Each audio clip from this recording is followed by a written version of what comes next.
Hey there, tornado riders, storm chasers, and monsoon monsieurs. My name is Zeke Freak, and I wobble, but I don't fall down. Joining me today, my usual cohorts, Kevin, the long-lost heir of a peanut farm, and Sheridan, who exists somewhere between nonplussed and unminused. And together, we're going to have our Bumble AI chatbots contact your Bumble AI chatbots and see if we can't scavenge a functional relationship out of the wasteland that is modern courtship. Welcome to the Baka Gaijin show.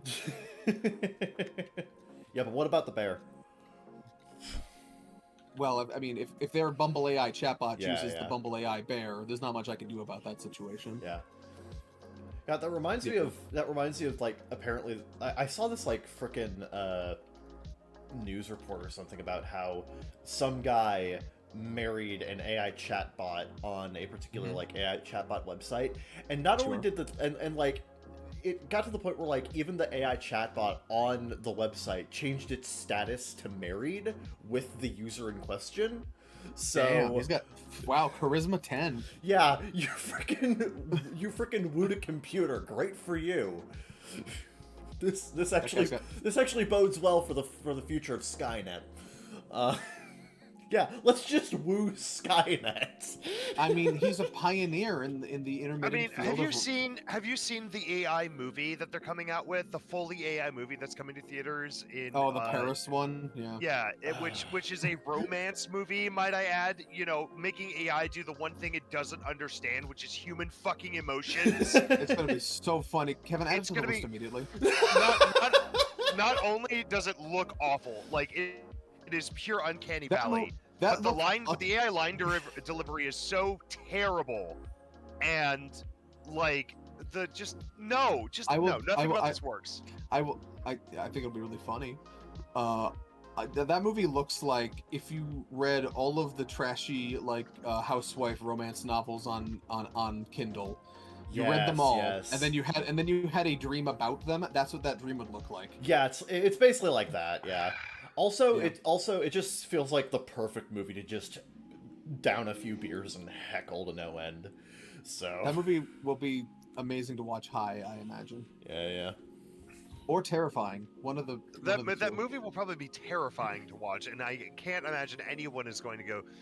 Like, there's going to be sold out theaters in Silicon Valley, and everywhere else it'll be a ghost town. It'll be the perfect place for Goku and Vegeta to fight. I think Let's fight I somewhere empty. I think they will fill exactly one theater one time. Yeah, no, and it'll be in Silicon Valley, and it'll be all the Sure. crypto bros that go to see it, who are trying to figure out if AI is worth the next great scam. Yeah, it's like Like crypto was and NFTs were after it. Will they have a Grumman's fucking red carpet fucking premiere for it? With what? A server on wheels rolling down the red carpet? Yes, Like- that sounds great actually. define Like I can just great. imagine, imagining a server tower in a red dress going down the red carpet. Yeah, And, no, and the yeah. paparazzi taking photos of it. Amazing. I No, love no, it. no, I no, love no. it. It's gonna be like that one fucking AI that it's gonna be like that one chess AI that went on Jeopardy. It's just gonna be that rolling down the red carpet. I was just gonna say introducing her +1 Deep Blue Yeah. Guys, when do we have AI actors in films? soon. The funny, Yeah, that's gonna be awful. Very soon. honestly, the funny thing is, technically To speaking, be fair, as a VTuber fan, this is kind of what I've asked for. I mean, But some actors have already signed their likenesses away, like James Earl Jones did. yeah, but he did that okay, because sure, he's for like dying. cameos and Yeah. stuff. For like cameos and stuff, not for full performances. Yeah, yeah. I didn't read the contract. I wasn't present at the meetings. Yeah. Believe it or not, I don't stalk James Earl Jones. Well, no, but you know. Yeah. Yeah. Anyway. Yeah. But yeah, no, just like what are they gonna do? Roll us like I can just imagine like the year is 2027. And you just see a red carpet party, and it's just a bunch of geeks in ties. Guys look like Mormons, and they're rolling servers down the red carpet. Like, Every single one of them looks like some variant of Mark Zuckerberg. yeah, literally. Mark Zuckerberg They look or like Ben some- Shapiro. Mark Zuckerberg. Why did Ben Shapiro get brought up again? I Like don't- Mark Zuckerberg or Elon Musk. I can't believe Just I'm rolling saying down. this, Kevin, but why is Ben Shapiro catching strays? Yeah. He is very happily married to his wife. Yeah. just to let you know, he's Sure, very for happily now. married. Yeah, For yeah. now. Yes. For now. For now, I'm expecting a Steven Crowder situation to happen eventually, where the wife comes out with like actual video evidence of abuse or something. But what? Allegedly. Yeah, we'll see should how probably that cover- goes. Yeah. You know, I should probably- no, apparently he's a decent husband. He's just a dick. He's just a dick when it comes to politics, but he's a decent husband from what I've heard, and a decent dad. Damn it, people Like- are complicated, and I don't have. What? I know it's be so easy to write off every conservative talking head as like just the worst human being imaginable. Yeah. But honest to God, Just at least a few of them are decent Just burst in parents. disappointed he's not worth. Why can't you be more like Crowder? Sell mugs, damn you! Why isn't every conservative just Andrew Tate? Why can't I just outwardly hate all of you? Damn it! Mhm. Andrew Taint, as I call him. Yeah. Clever. You're the first person in the history of this camp to think of that. Yeah. Wow.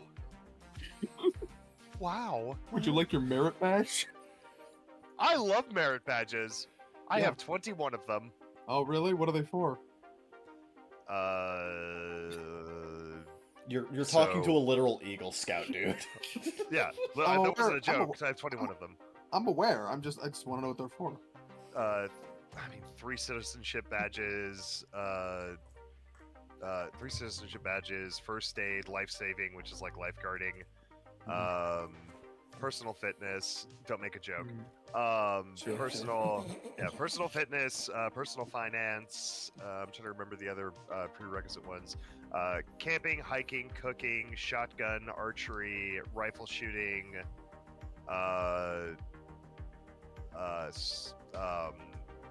nuclear science. Oh, Nuclear science. Holy What are they shit. Yeah, that's more. That doesn't teach you how to actually like make a nuclear reactor. It's more an educational class on understanding nuclear power. Oh, so you and know how stuff to like duck that. and cover. I understand. No, it's just understanding it, how it works, and what its benefits are and its downsides are. Communications, which is basically public speaking. Public speaking, speech writing, and general communications. Business. Yeah, I want an animal husbandry. No, I don't have one in animal husbandry. Okay.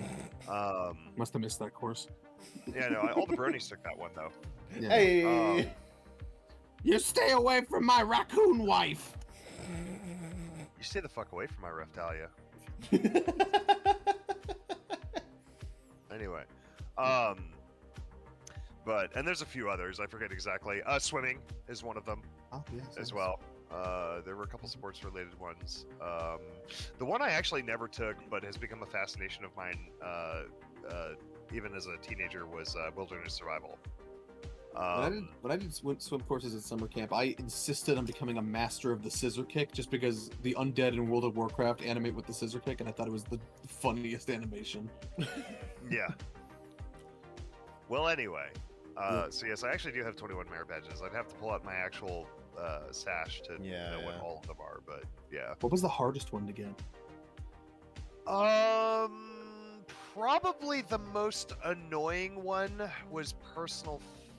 Okay, depends on what you mean by hard. Physically difficult was probably swimming or life saving. Sorry.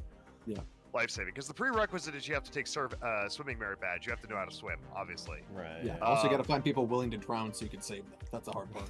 Well, you do you're the one who does breakaways, and then everything is simulated. But that one was probably the most physically demanding one. There was a thing we have to do called breakaways, which is when you're dealing with a panicked person who's drowning, they will cling to they generally, like, they're in full survival mode, Yeah. and they will cling to literally anything that will get them above water, including another human being. So what happens to a lot of inexperienced lifeguards is that person will grapple them and push them under the water to stay afloat. And then the lifeguard ends up being in trouble. So what you have to learn how to do is you have to learn how to basically bat that person away and subdue them so that they can be properly rescued without putting you in further danger. Because otherwise, there's no point to save them if they drown you. You know what I mean? Because then you just end up with 2 drowning people. Yeah. And so breakaways, the guy who was teaching that course was a football player for his college, and was going to go into the military. So he was built like a brick house. And and so like when he did breakaways, he would literally like bear hug you from behind with his fucking tree trunk arms and legs, and and I was like 16 when I took this course, and he would just grapple around you, and you had to figure out a way to get away, and he put you underwater. Yeah. Like you couldn't breathe when he was doing it. Yeah. And thankfully I was a martial artist, so I knew to go for the floating rib. So I just elbowed him as hard as I could in the floating rib. And you could feel his body shudder when I did that, because it actually hurt. And then he let me go, and then I just swam behind him, got him the rope, and then said, "Get the fuck to shore." And he was like, "Dude, why'd you hit me like that?" And I was like, "They're breakaways!" Yeah. And he was like, "Dude, you gotta fucking collapse my lung." And I was like, "Well, a collapsed lung we can fix at the hospital." Yeah, this is. And he was like, "Fair point." Yeah, But that was probably the most physically demanding one, because that also requires more endurance swimming and a lot of time in the water and a lot of like holding your breath and a lot of physically demanding stuff. So that was probably the most physically demanding one. Either that or hiking were the two most physically demanding ones. The hardest one, or the most annoying ones to do, the most tedious ones, probably citizenship in the community, because you had to do things like you had to go visit your local party offices and take notes on their operations. You had to visit a city council meeting, and you had to like do research on local community resources and stuff like that. Things like homeless shelters and food banks and things, and where the job centers were and things like that. Basically, understanding the resources available for you in a local community, as well as your local and your local laws and regulations that differed from other ones. So that was probably the most irritating one to do. It was either that or personal finance, which requires that you keep a financial plan of your spending, of your if you hadn't. Obviously, you didn't have investments, but you had to pretend like you did have investments, and then you had to track the stock market like every day for like 2 weeks. For whatever you decided to quote unquote invest in, you had to track the stock market for 2 weeks, and you had to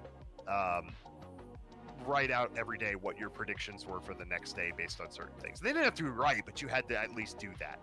And so that was probably one of the most tedious and annoying merit badges to earn. Seems kind of weird to give to have a program for personal finance for like a 16-year-old, because on their financial reports it's gonna be like, this month I bought Modern Warfare 3 because I wanted it. You know. Well, but that's the point, is just getting you used to tracking your finances. It's not like, we're not expecting you to make the best choices with them or to be spending millions of dollars. It's just, putting the idea in your head that tracking finances is important. Sure. And understanding understanding the methodology behind that. Sure, although a lot of them don't have money to track, so it seems weird. Yeah, well, some of them have no money to track, Yeah. and in that case, then what you do is you would do things like track your family's spending on groceries or whatever. Sure. That was the other option. Like if you didn't do your own personal finances, you could use someone as a proxy, essentially. I knew one kid who went as far to track Microsoft's spending, which was at least what they wrote on the public book, what they wrote publicly, which was very funny. Because I was like this, like I was going through scouts at the height of the Xbox 360. You have to understand. Yeah. So it's like like Microsoft was like the cool company on the block at the time. So one guy actually tracked Microsoft's fucking spending for 3 months, which was really funny. Do they rename the badge if you do that? Call it impersonal finances? That's really funny. No, they didn't. But yeah, that was another course that that was one of those things that had kind of been invaluable as I've grown up. Just being able to track your just being able to understand the basics behind constructing a budget and keeping to a budget and tracking your spending. Yeah, you had. We have things like Rocket Money for that, but I kind of use Rocket Money, but I still do most of it by pen and paper, and it's worked out for me. Yeah. Is that the name, or is Rocket Money the new name? I forget. I think Rocket Money is the new name. Right. Because it's by the same people who did Rocket Mortgage. It's the Rocket Financial Group that did all that. Yeah, but the app used to have a different name, but I forget what it was. Yeah. Anyway, so a lot of merit badges. So you have to earn for Eagle Scout. You have to have a minimum of 21. Right. And I think like 12 of them are a list of mandatory ones. Are a list of mandatory ones. Like you have to do the citizenships, you have to do first aid, you have to do communications, and there's you have to do camping. You have to do. There's a whole slew of other ones. Life saving was actually extracurricular, as were things like shotgun, archery, rifle. I just did those because they were cool. We had a teacher that literally looked like Yukon Cornelius from fucking what's the fucking name of it? Rudolph the Red-Nosed Reindeer. Rudolph the Red-Nosed Reindeer. Like literally Canadian lumberjack dude with a big red bushy beard. Yeah, but he did. Yeah, but did he walk down? His name was Bob Zimmerman, and he was the coolest motherfucker I've ever met. Yeah, but did he walk around with a pickaxe looking for peppermint? No. No, he walked around with a shotgun, looking for shit that wasn't supposed to be there on his range. Okay. You know, he scared a lot of the kids, a lot of the younger scouts, because he was like this big imposing dude who dealt with guns all day. Yeah. Right. But like once you got to know him, he was like the coolest guy ever. He was also camp counselor when I was working at the camp. And the first day he was like, any of you that are under 18, go back to your tents. And they were like, all right, have a good night, get some sleep. We got work to do tomorrow.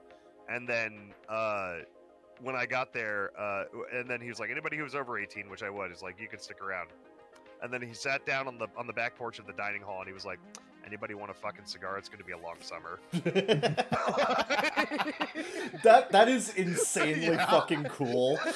Yeah, he's just like the coolest.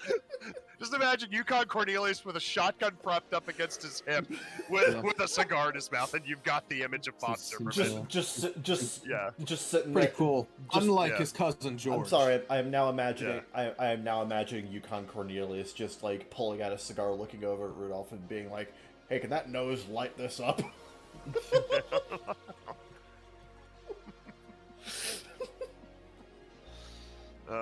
But yeah, no, I miss working at camp. I still have dreams about working at camp. Strange. Yeah, but like my mind doesn't forget that I have a regular job, and then I always get this fear that I'd have to quit my regular job to work at camp, and the pay was not good. Let me put it this way: for 8 weeks of work, I got paid $2,000.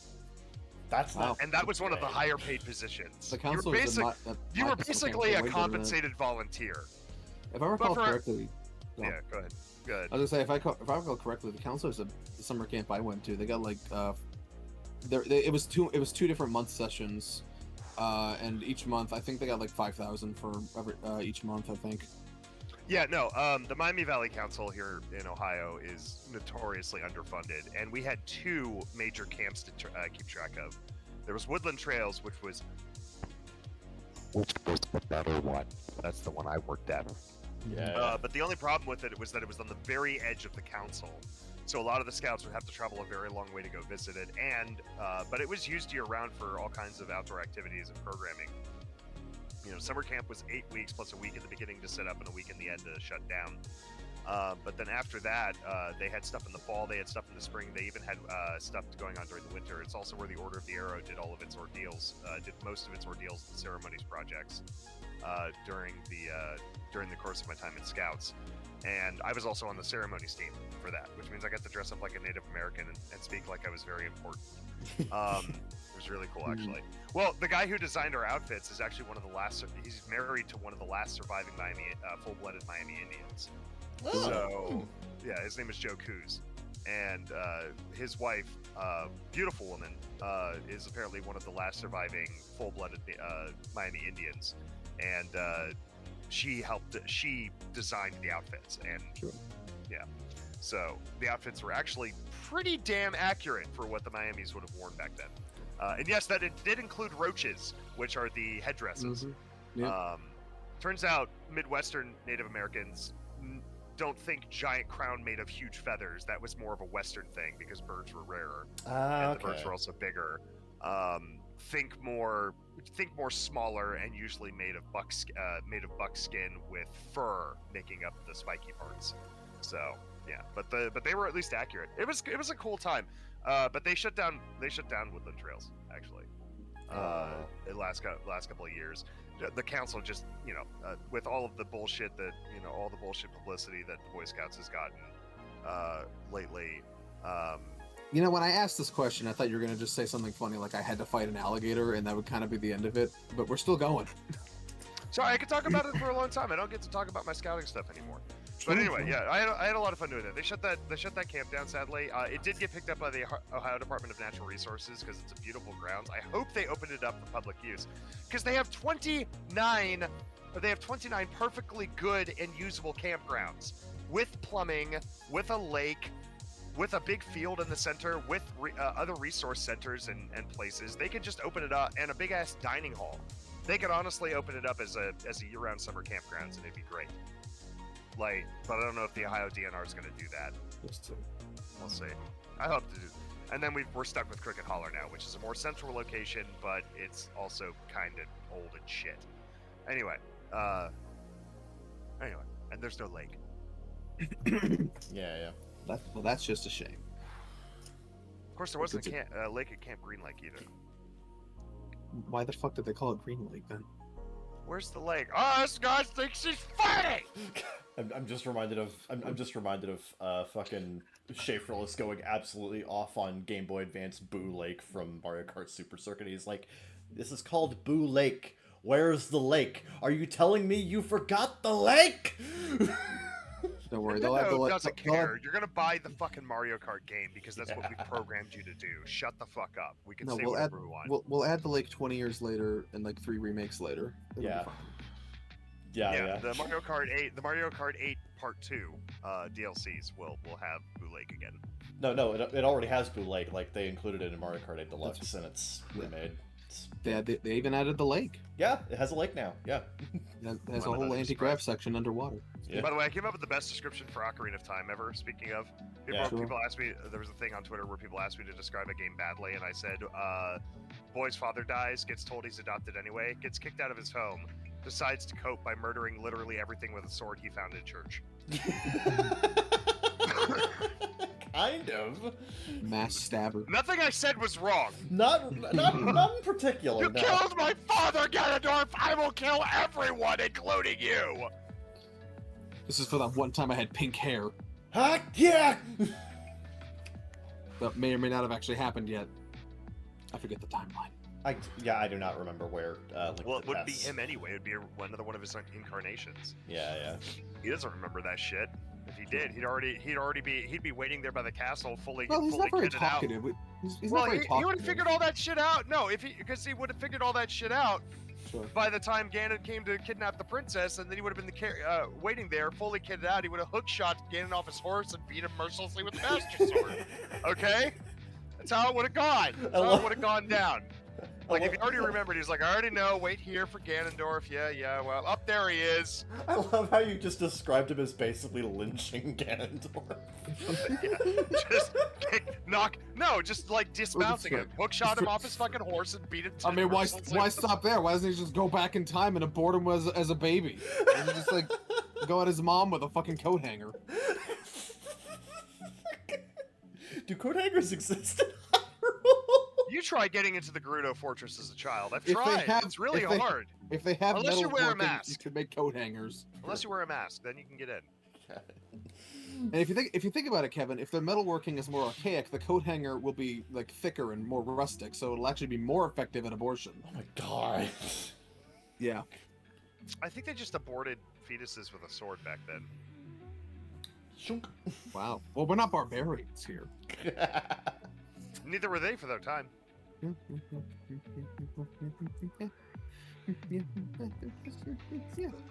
Everything's a product of its time, so remember that.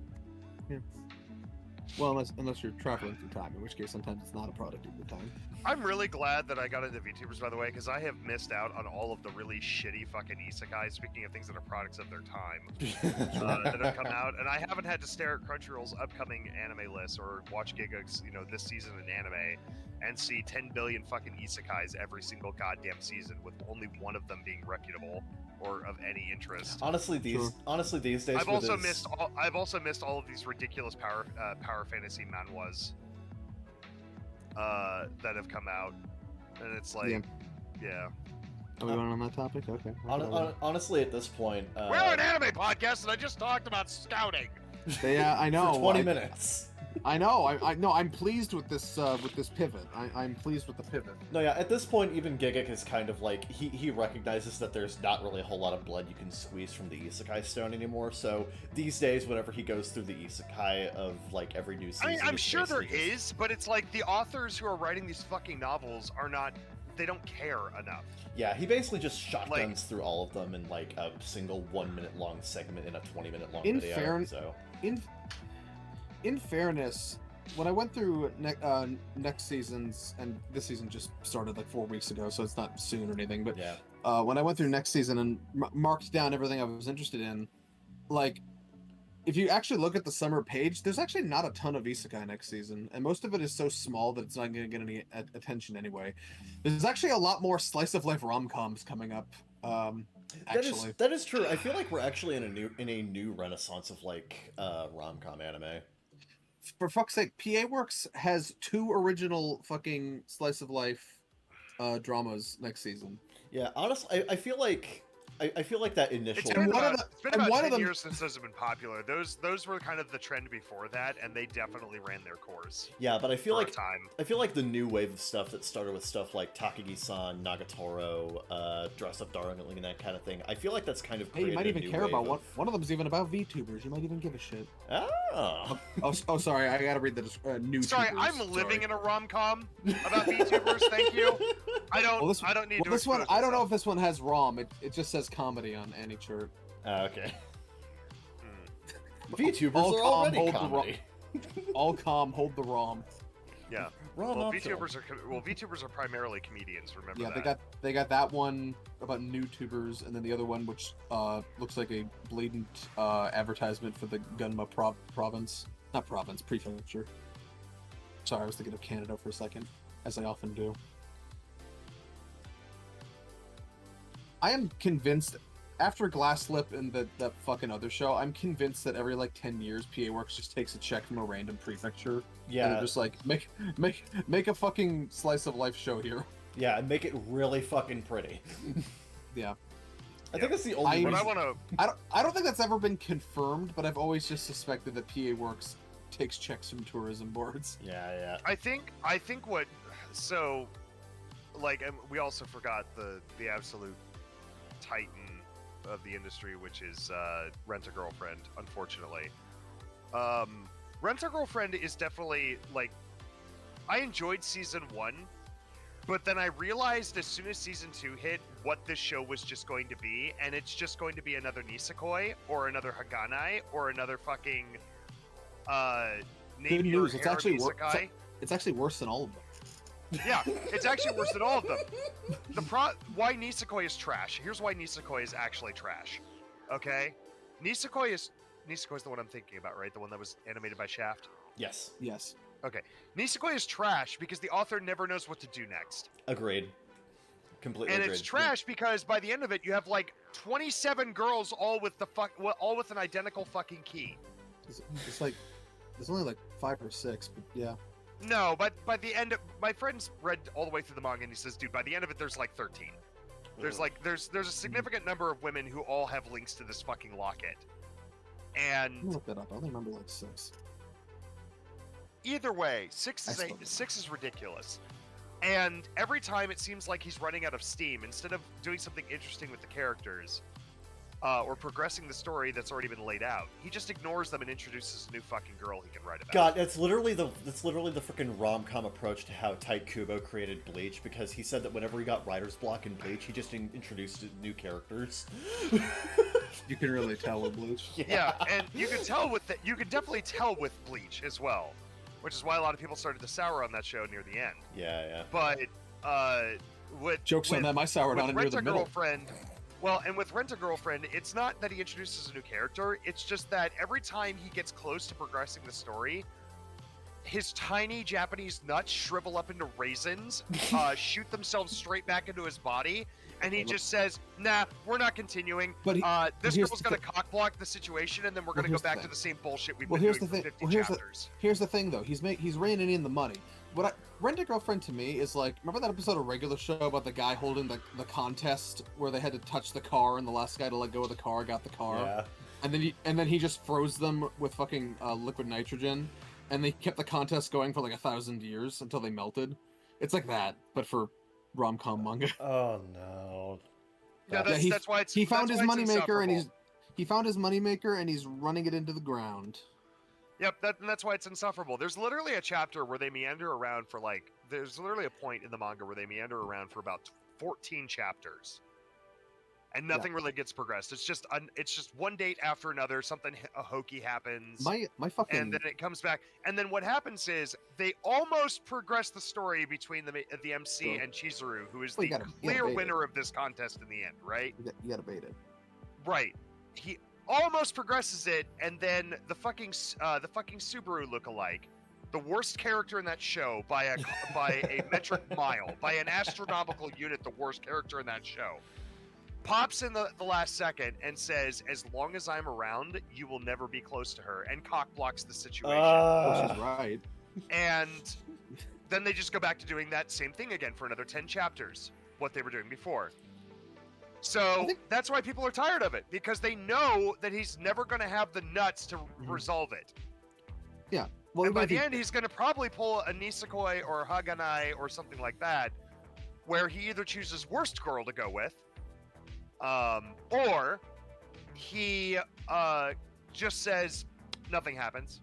Well, it's all the thing is, even if it has a great ending, even if it has the best ending you could give something like that, congratulations, we just wasted 300 chapters of fucking nothing to get there, so it's already tanked. Yeah. You know? I don't even I feel no respect for people who are still like hanging on to this series. I just feel pity. It's like, why? You know, I have. I mean, I do find the manga really funny. I know people who watch it and read the manga exclusively because it's a train wreck. That's okay. That's fair.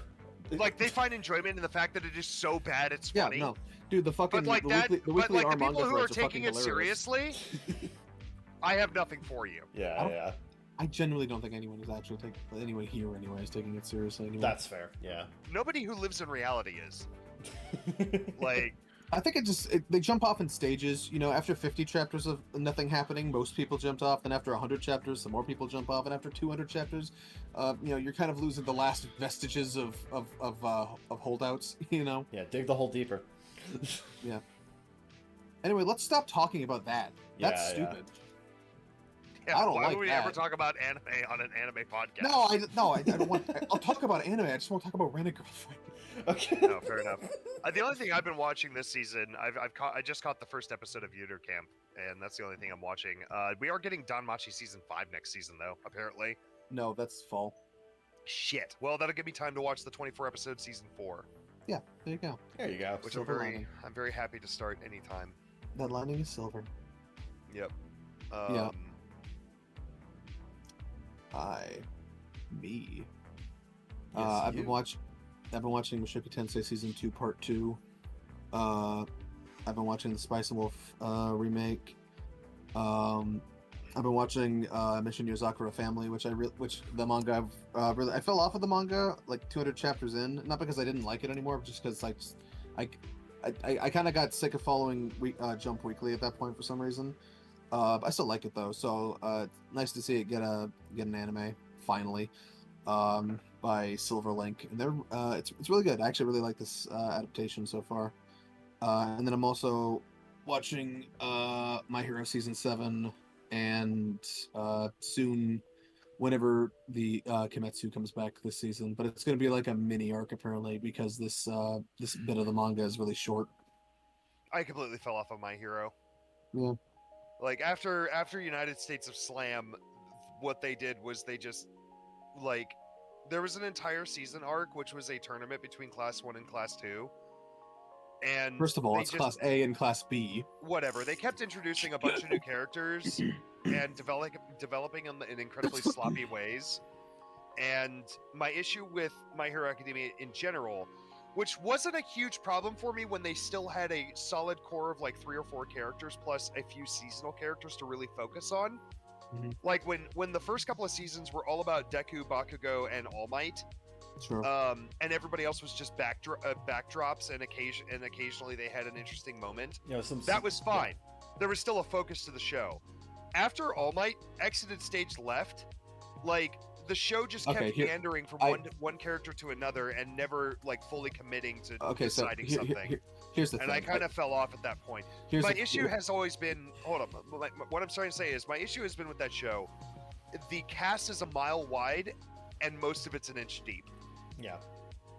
What I want to say is that, so, I'm gonna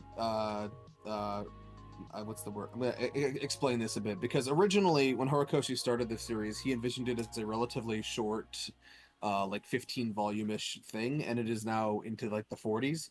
So what it feels like he did, looking back through it, is that he had his outline, he had the story he really wanted to tell, and when it blew up and became a big hit, he decided to extend it. So he added some arcs in the middle that do tie into later things, organically, but like weren't originally planned.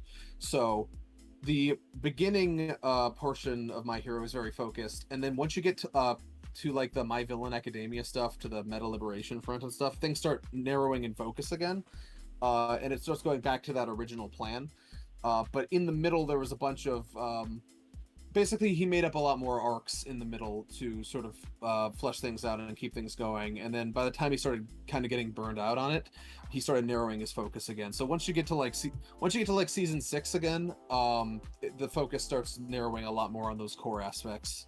I don't even mind the stuff in the middle. If anything, I have the opposite problem, where I think some of the stuff he expanded on in the middle, in like the late season 3, season 4, season 5 eras, not all of those things get decent resolutions once he goes back to what his plan always was.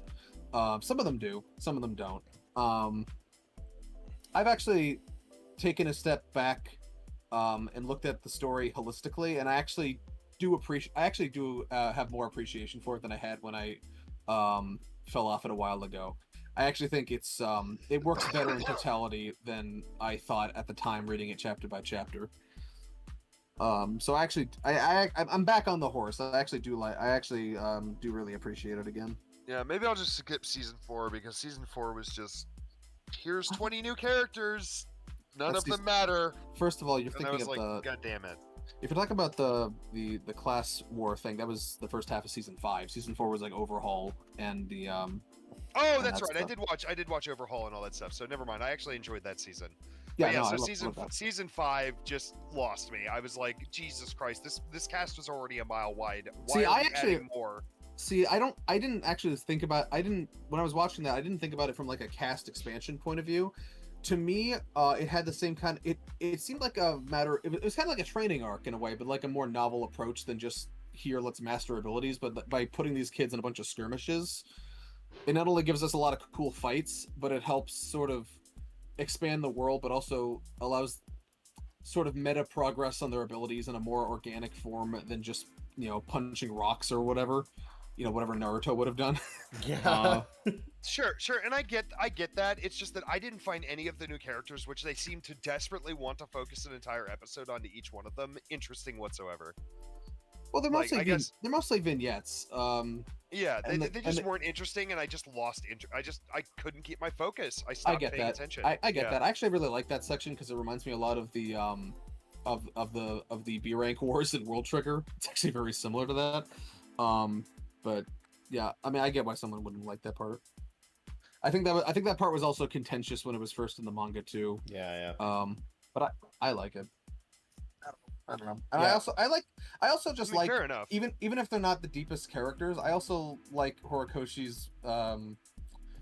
He comes up with a lot of interesting gimmicks for both quirks and like who would have them, and just introducing a bunch of these weirdos and like saying they're going to be our opponents in this battle and just having a fun fight. I kind of like that change of pace after the more linear and focused Overhaul arc. I actually thought it was nice. Yeah, in a way, it kind of feels like he's taking more.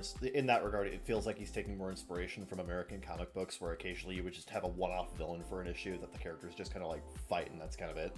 So, Yeah, actually, given his influences, that might not be totally off base. No. It might be pretty close to the truth, yeah. Yeah, and I think as it there are some things I don't like the execution of very much, but as a whole, considering how much shit he's juggling, I actually do think it's pretty well done. Once it narrows back on the core plot, once like the My Villain Academia Meta Liberation Front, the final war arc, which I really don't like the name of because it's kind of like a few different things in a continuum, but it's not like one Yeah, whatever. yeah. Anyway, once you get back to that stuff, I actually really I think it's good. I like where it's at now. Yeah. In terms of like new shit that I've been watching recently, like it's pretty much the same shit as normal. But I also watched the Knuckles miniseries that came out on Paramount Plus. Everyone hates it. I've had a lot of time to think about this series after I binged it in a day. Ruminate. So I actually don't dislike it. I actually like quite a bit about it. I actually think it's a pretty fun little like side story to the Sonic movies. And the Sonic movies themselves are kind of just, fun time wasters to begin with. The biggest issue with the Knuckles miniseries, and this is something that, a lot of people have touched on, is that it is a Knuckles TV show where Knuckles is not the main character. Like, he's not the main focus. The main focus is actually the fucking comic relief security officer side character, Wade. And how he's, like, trying to become a better, he's trying to become a stronger person, and he's trying to like reconnect with his long lost father who dropped him off at a fucking Aldi or something, and like it turns out, his father's actually like super evil and all this shit, and like it's a weird ass freaking show, but like I honestly don't mind it too much because, at the very least, the stuff with Wade and his family and whatever is relatively entertaining, and there are good comedic elements. It's just that if you're looking for a Sonic series that focuses on the Sonic characters, you're not really going to get that here. That said, the best episode is actually the one where Knuckles features the least. So like... Episode 4 is probably it is probably the single most batshit insane thing the movies have ever done, where it basically just turns into an impromptu rock opera where Wade goes into this like spiritual battleground, which is literally just a bowling alley, and he goes through a rock opera detailing the history of Knuckles and how he got his abilities and how he became the greatest warrior of all the Kid-in-a-Kind, and it's absolutely hilarious. It is completely unhinged. And it also confirms that Iblis from Sonic 06 is canon in the movies. Neat. Weird cut, but okay. Didn't that guy drop the gamer word or like? No. No, that's Mephiles. That's Mephiles. I remember the last time I walked into Oakland and I was like, man, this place is full of gamers. I love it here. Now, the Knuckles miniseries is fun, but the biggest issue is that Knuckles is the secondary character to Wade, and also the villains suck. And the unfortunate thing about the villains is that, like, they're conceptually fun.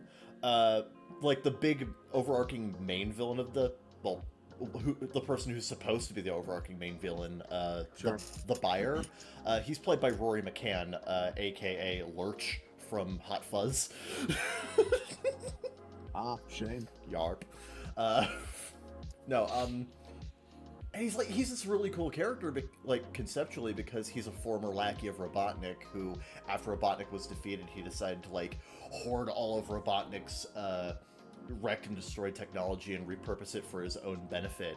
And now he's, like, he's just, like, searching for, the power left over from various, skirmishes that Sonic and Knuckles and Tails have gone through, because every single time they go through like a fight, their quills come off, and it's been shown in the movies that the quills themselves on these characters have power in them.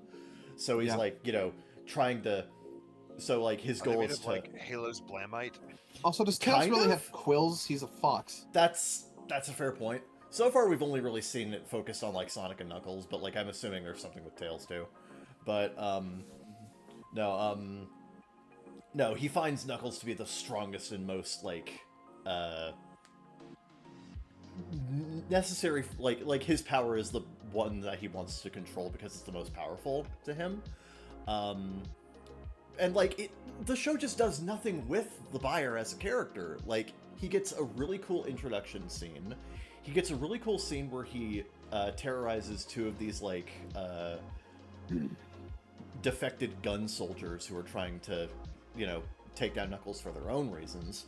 And then he has a final fight against Knuckles in the last episode, and like there's not really a whole lot of development or time for him to like really like. There's just not a whole lot of screen time for him, and it really sucks because he's a cool concept. But he got his ass beat, so not seeing him again. But it's a fine enough little mini-series, but you gotta be really, really okay with a series that focuses mostly on the human characters. We also watched a superhero movie in BGS server, which that movie is way funnier than I was honestly expecting it to be. Because like I heard it came out at the same time as like a bunch of Seltzerberg films. Like I think it came out the same year as Epic Movie, like 2008. And Epic Movie was 2007, but yeah. Right, yeah. It is, I will say, superhero movie is leaps and bounds above anything Seltzerberg ever put out. But probably the funniest thing about it is that I didn't realize this until after we watched the movie, because I think like either you or Biss brought it up. This is directed by the guy who later did Chernobyl and The Last of Us. Yeah. What the fuck? I know. Crazy. People are multifaceted human beings capable of many kinds of output. Yeah, when somebody told me Chernobyl was directed by the same guy who did the fucking Hangover trilogy, I was like, what? This guy's been hiding his power level. He has been! Quite literally! God damn! But man did like 10 straight years just doing the stupidest comedies known to man, and then he's just like, you know what? Chernobyl. Well, that's how you get your foot in the door, you know? I suppose so. I suppose so. It's just really funny when you look at all that shit, and then you look at it. It's just really funny looking at someone like that's resume, and it goes, you know, Hangover, superhero movie, Hangover Part 2, Chernobyl. Well, you know, I mean, who directed Happy Feet, Kevin? That is honestly one of my favorite things about the Happy Feet is George Miller absolutely fucking hated doing it. And when he was asked during an interview for Mad Max Fury Road, if you were asked to come back for Happy Feet 3, would you? And he said, if I was asked back to do Happy Feet 3, I would tell them to shoot me. He's just like, I'm not doing that again. I fucking hate Happy Feet. Get it out of my face.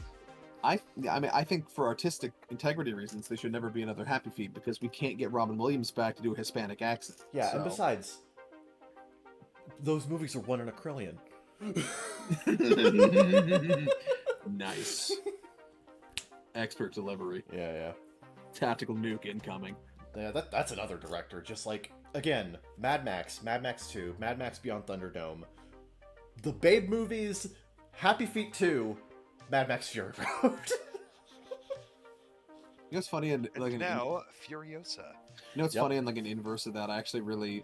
because Robert Rodriguez is kind of like that as well, where half his films... Okay, I want an alternate version of the Furiosa trailer where it starts out with that pan shot of the desert, and it says, from the director of Happy Feet. Nice. From the director of Babe, Picking the City. Happy Feet. It does all of the insane Furiosa stuff afterwards, and I'm like, what? See, I have the opposite thing. All the actors with penguins. There you go. I have the opposite thing with Robert Rodriguez, where he also has like vast extremes in what he directs. But I actually think his kid stuff is significantly better than his adult stuff. The funny thing is, he claims that everything that he makes takes place in the same universe. So yes, Machete does take place in the same universe as Spy Kids. That's the same character. Is this not? Yeah, it is the exact same character. I know, but we can't be counting Sin City in this, can we? Okay, I think that one... I think Sin City and Alita are, like, the exceptions. But yeah. I was gonna say, like, when he makes fucking dumb shit for his kids exclusively and no one else, it's amazing. I love it. I love Shorts, A Tall Tale, and the Spy Kids films. Dude, when he makes Sin City, I fall asleep. I fucking hate Sin City. It's so boring. Dude, when we watched Shorts in BGS server, link provided in the description below, when we watched Shorts in the BGS server, that was one of the funniest movie nights because we were just like, Helvetica, yes, the greatest girl boss in all of fiction. The audacity of Shorts, and Not So Tall Tale. That movie is utterly fucking unhinged in every way, shape, and form, and I love it. So much so that like, I fucking bought the I know. Blu-ray. That's what I'm saying. It's like the opposite though. When he does like serious adult stuff, it's fucking boring and I hate it. Like I genuinely hated sitting through both Sin City movies. Yeah. But I could watch fucking Shark Boy and Lava Girl like 5 times. Okay, to be fair, I feel like from what I've heard, even by the standards of Sin City, I've heard A Dame to Kill For is like really bad. So. Is that the second one? I forget. It's the second one, They- yeah. They fucking blended together. I had to watch. I did a fucking report on him in college for film appreciation. Yeah. And I watched From Dusk Till Dawn, Sin City, and Sin City 2, whatever the fuck it's called. Dusk Till Dawn's not too bad. That one's alright. But the Sin City movies, dear God, I wanted to fucking shoot myself in the head. They're so boring. Yeah, I feel like he's at his best when he's allowed to just kind of like do crazy I feel like shit. he's at his best. He's at his best when he fucking like reads off his kids' notebooks. Weirdly, yes. Mhm. Honestly, like, you will never hear me say anything bad about the original Spy Kids trilogy. I grew up with that shit, so. Yeah, sure. Honestly, I think I think the first one was cute and charming. I think the other two were absolutely retarded movies, but, you know. But they're good retarded. Yeah, but they're like, fun. they're like a fun. They're like a fun. You never had like a fun retarded friend? I'm sitting in a room with 2 of them. Okay, you know what? I didn't so much walk into that one as I just like barrel dove sprint into it. Yeah, I was about to say. I dove into that one like Scrooge McDuck into money. Oh God! Oh God! It's not a liquid! It's not a liquid! It's a many solid.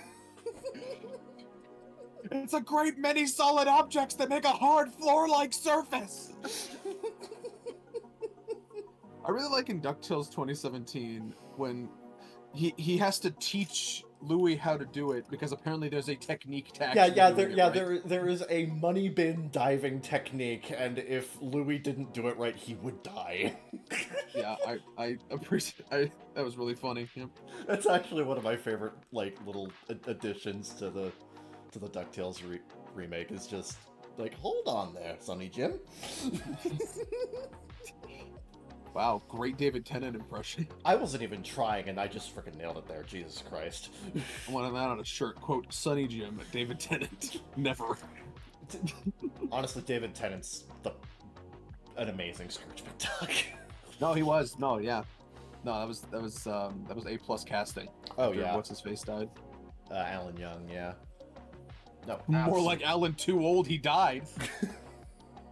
Got him. I don't know why Alan Young is catching strays, but I got him. You're the one sending him out. No.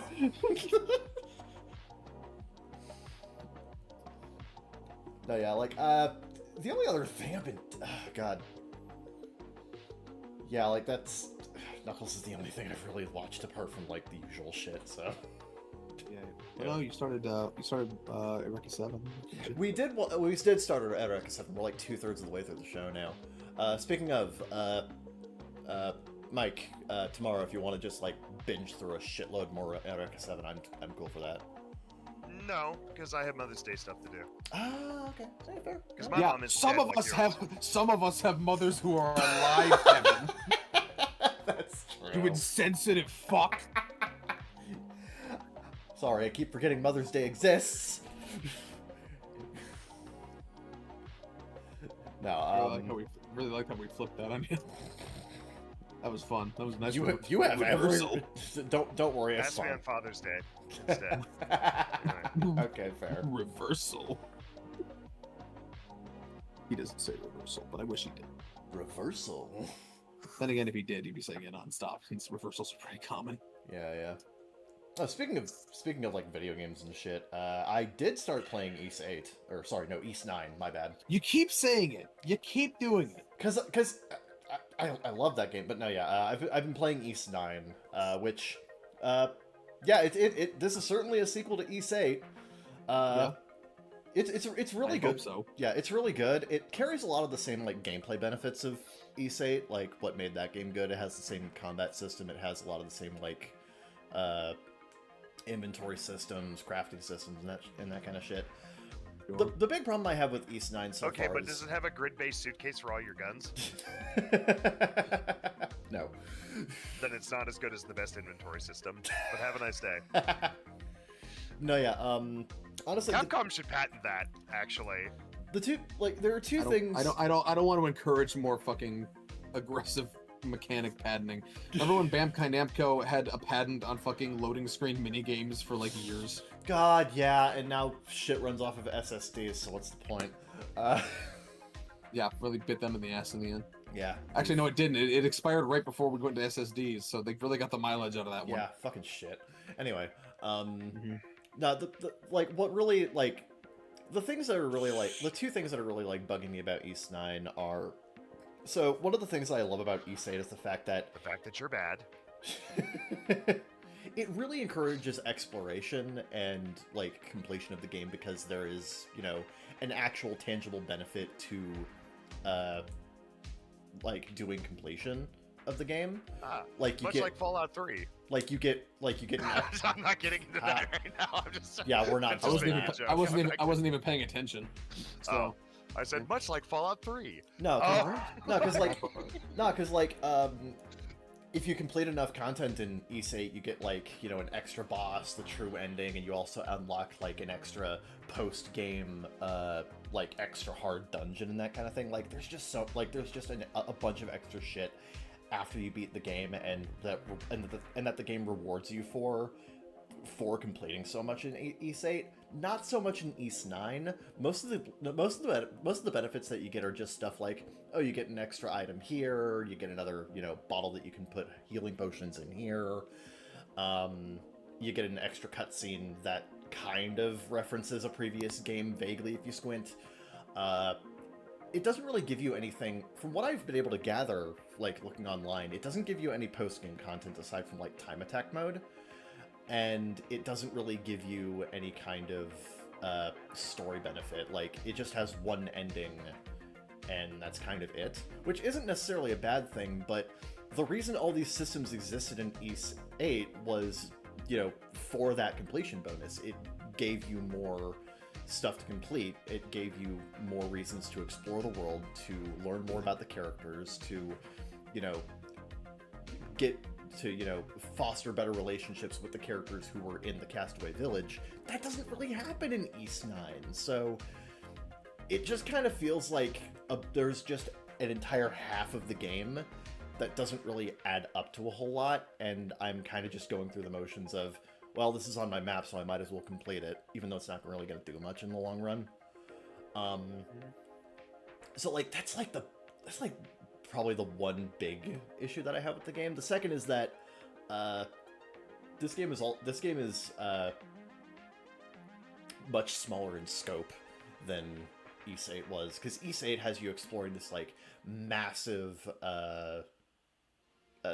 massive island that has like all these different biomes and areas. Like there's one place that's like a coral forest from like a receded ocean line. There's another place that's just like this giant desert area. There are like a bunch of mountain areas and that kind of thing. There's also an entire half of the island that's just full of prehistoric creatures. You basically just walk into Jurassic Park. It's awesome. And again, East 9 doesn't really have that. Most of the time you are just exploring this one really big city, and you occasionally venture out into a large open field. Not really a whole lot of exploration here, and that was one of the biggest benefits of East 8's design that East 9 kind of misses. So like those are the two big things that are really like kind of knocking East 9 down for me. It's still really good. It's still really fun, but it's just nowhere near as tightly designed as 8, in my opinion. Sure. Having a good time though, and after I'm done with East 9, I'm gonna play Hollow Knight. Ooh. Yep. Finally gonna do that, because, you know, I don't need a 3-point deficit on the next freaking Game Awards bet! Yep. Also, I've had this game for, like, years. Yes, I remember I bought it. Yeah. Thank you, by the way. No, Yeah. Well, I wanted the plushie, so. Hey, fair. I mean, if anybody was going to get the game code. No, yeah, how is that plushie doing, by the way? It's over there. Oh, neat. Okay. Yep. I think I lost the sword. I don't know where the sword went. Yeah. Or the nail. But, yeah, no, the plush is over there. No, yeah, I think that's pretty much what we've been doing. So, That's what you've been doing. well, I've been doing. Fuck you. Fuck you. But you can't just speak for What me. about you? Me? You Yeah. can't fucking... You want me to do 2 things? Yes. Sure. Hold on, I feel a sneeze coming up. Okay. Any second now. No? No. Come on. Buddy, you can't fucking sneeze tease me like this. I hate it when that happens. I fucking hate it when that happens. Fucking sneeze tease. Ugh. Schlug. Anyway, I told you what I've been watching, and I've also been watching the Fallout show, but I've been doing it really slowly. It's funny. It's funny they released it in batches, but I've basically been watching it weekly anyway. I don't know. I could not tell you why. Maybe it's just those hour-long prestige shows. Just I don't know. I feel like I have to commit to them more. I don't know. It's a subconscious mental thing. Whatever. Anyway, I'm only like halfway through that. Soon I'm going to be rewatching some anime for new seasons coming up. I'm going to be rewatching Tower of God for Tower of God Season 2 next season. And I gotta rewatch both seasons of ReZero for ReZero Season 3 in the fall, among other things. Also Summer is stacked. I don't want to talk about that right now though, because we can do that next an episode closer to July. Yeah. Essentially, after I'm done going through Eureka 7 with Mike, I'm gonna go through Season 1 of Tower of God on my own, and then I'm gonna do a rewatch of Gundam 00 because I haven't seen that since high school. Are you gonna watch Single O first, or like no? No, Single O doesn't show up until the end. Well, technically it shows up in the first episode, but then it doesn't show up again until the end of the first season. Yeah. Just like Mega Man X. Kind No of. way. I want to be him. Or her. Is that a That guy or a girl? I don't know. I don't know. I think that picture you posted in my server, Kevin, was the best description of all the characters in Double O. Wow, what strange and quirky people, says everyone on the ship. Setsuda, Gundam. Is it wrong? There is literally nothing incorrect here. Setsuda, well, you have to understand, Setsuda is a highly religious human being. His god is a Gundam. Yeah, his god is Gundam, yeah. Gundams are literally gods to him. Ah, much like Sergeant Frog. Well, you have to understand, as a child, he was, fighting an insurgency war as a child soldier. Much like Sergeant Frog. Okay. Anyway, and when he was about to be murdered by the opposition, by a mobile suit of the opposition, he was, going on this rant about there is no God, there is no God, there is no savior. We're just killing each other for no reason. And then a laser beam, which I don't think existed at that time yet. Not at that time, no. Comes down from the sky and destroys his opponent, and then he looks up and he just sees this mobile suit in gleaming white floating with these angelic wings of particles flying out of its back. Mm-hmm. And and he realizes that it literally looked like an angel to him. The guy literally thinks Gundams are gods. It literally like appeared before him like an angel of like an angel of benediction in front of him. Yeah. Yes. You shouldn't make fun of Ben's addiction like that. He's really going through stuff. Yeah. Well, I mean, he's the one who decided to buy, you know, a fucking a Chevy HHR. You know, so if he's going through an addiction, that's his problem. He made his choice. If you don't get that joke, that's okay. Yeah, Not no, everyone's based enough to keep watching regular car reviews every week, but no, I'm sorry. remember the weird Chrysler car? What was that called? The weird, like, it was the. It's been a while. It's the one everyone used to make fun of in the mid 2000s. That weird Chrysler car that they came out with. It was the one that had the wood grain panels on the side. You could get a version with the wood grain panels on the side, like an old station wagon. Right. Yeah. Hold on, I'll ask Chatsworth. Yeah. Chatworth might know. He knows a lot of things, as long as they have him before January of 2022. So it's fun to tell him things like, the Queen's dead. And he's like, actually, no. And I'm like, actually, yes. And it's like, it's important to note that you shouldn't talk about the Queen that way. Yeah. I'm like, you're stupid. You haven't had a knowledge update in 2 years. Yeah. What was the Is there a T in Chrysler? No. No. Okay. Chrysler that everyone made fun of in the 2000s. Almost said 200s. Are you referring to the Chrysler PT Cruiser? Yes. Yes. Yeah. There it is. PT Cruiser. Yeah. That's the Chrysler PT Cruiser. Well, And so the weird thing about that car was it used to be considered like the boomer car because it had high seats and an easy and large doors for entry, and it was a simple car that ran well. And then once all the boomers died, you know, and and put all those cars on the market, they were well kept and they were cheap because they were made a dime a dozen, and they sold like gangbusters. And now you usually see them in the hands of drug dealers and people who are trying to get their second lease on life. So and they're falling into disrepair, and most people consider Chrysler PT Cruiser as a chump car now. It says, the Chevy HHR is the knockoff PT Cruiser made by Chevy. While it gained some popularity for its unique retro styling, it also became the subject of ridicule due to its polarizing design and perceived lackluster performance. Its design was often described as quirky or odd, which led to it becoming the butt of many jokes in popular culture during the 2000s. Oh, yeah. Cruiser Bruiser, yep. Oh, these cars. I'm looking up how they look now. Yeah, I remember seeing these when I was young. Yeah, they were everywhere in the 2000s. They were everywhere in the fucking 2000s, and ooh, that one has a fucking retractable roof. Yeah, some of them had a spider, again because boomers love convertibles. It reminds them of the 1950s and the critically acclaimed film like Grease. Of Lightning fame? Of the very same, actually, because that song was in the fucking movie. Yes. Nice. But I can't be hating. I love stepping towards people and snapping at them aggressively. Hey, daddy-o, get off my turf.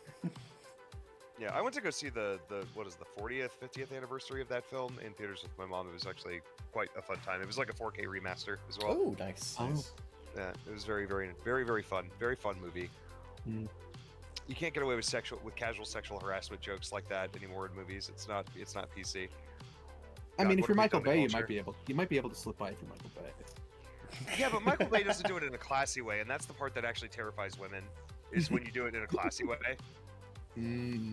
Like doing it in a slobby way, like how Michael Bay does it, is easily dismissible. Right. But it's dangerous. He's an obvious wolf. He's not a wolf in a sheep costume. Yeah, no, it's dangerous when they look at John Travolta and they're like, man, he's handsome. I'd love to get some of that in me. And then you realize that he's a sexual harasser, and I'm like, my morals are being challenged, and I was born past the, I was born past the year, past the year 1995, so I can't handle that. I thought he was so. No. John Travolta? No, I don't think so. Who am I thinking of? Who's the gay one? Hold on. We're gonna ask chat that because I forget. Nice. Chatsworth gifting, help me. Who's the? What if I just asked it out of the blue? Who's the gay one? Oh, apparently there are rumors that John Travolta might be gay. Huh. I knew I wasn't crazy. They're only rumors, though. It's never been. It's Yeah, a lot never of them. been A lot of it's confirmed. like unconfirmed, but like multiple people. Fine, Yeah. fine. Allegedly, he's allegedly gay. Yeah. All right, he's allegedly gay. Yeah. But it always ends up, pretty actor who doesn't seem to be any kind of sex pest. Oh, he must be gay. Right. Yeah. Yeah. Right.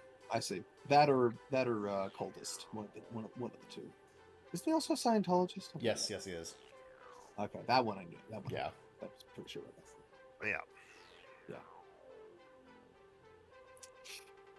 So I watched an interview with just random sidebar here.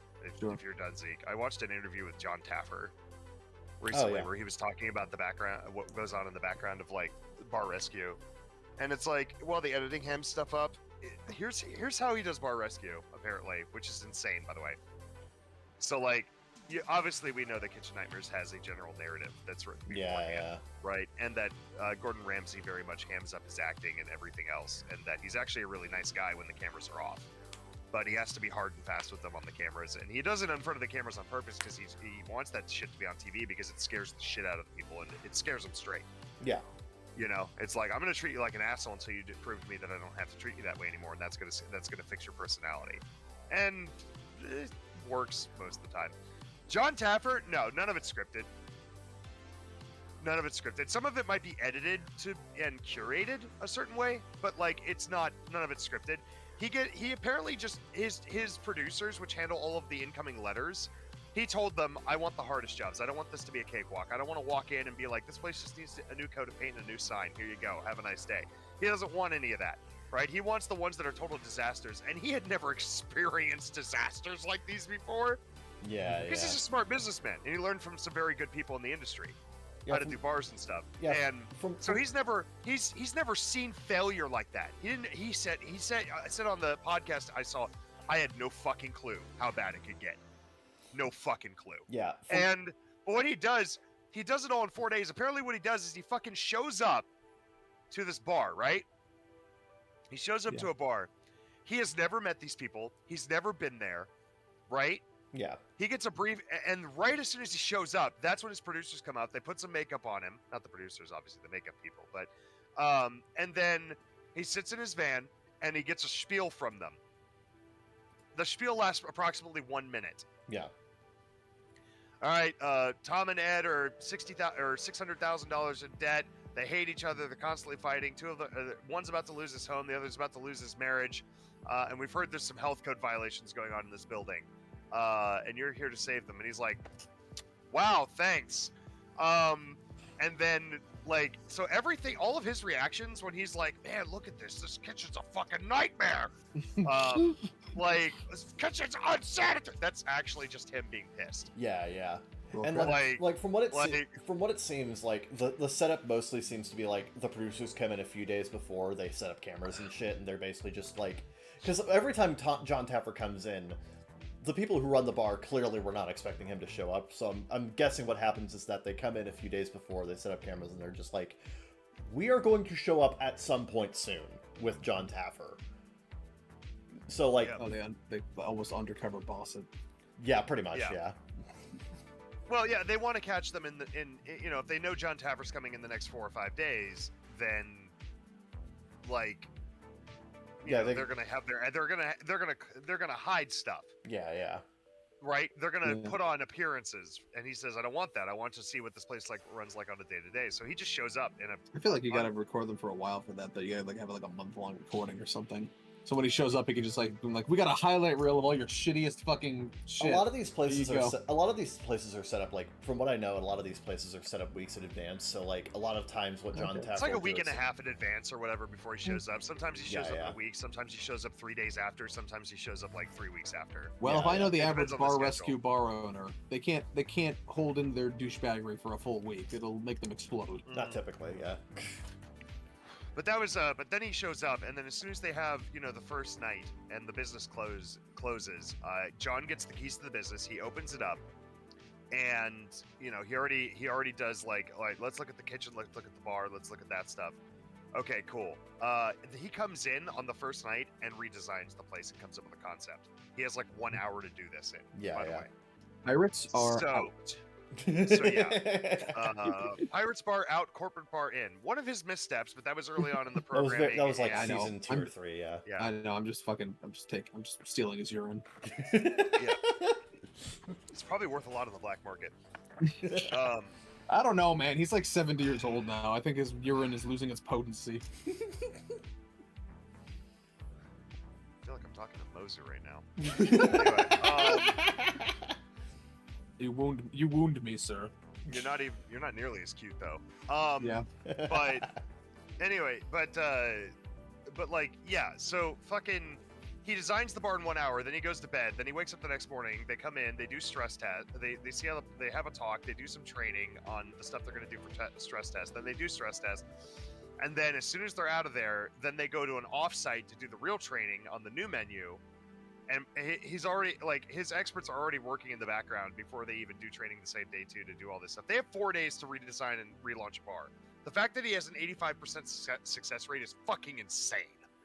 Yeah, because like what we Like during that time period where we were, just binging a shitload of Bar Rescue, and I was doing like lookup for all of these places afterwards. What we ended up finding out was that a lot of these places, what they ended up doing is that most of the time the renovation was good enough so that either the bar kept going well into like to the point where we were watching it like years in advance, or at the very least, the bar owners were able to pay back all of their debts and then get out of the business and sell the bar to somebody else who wanted it more. Unlike Kitchen Nightmares, which has an abysmal success rate. No, honestly, when you look at Bar Rescue and like what happens with the bars afterwards, most of the time they're either able to make back their money and sell the bar off to somebody who actually wants it, or they just keep going. I suspect bars have just better margins than restaurants, just generally.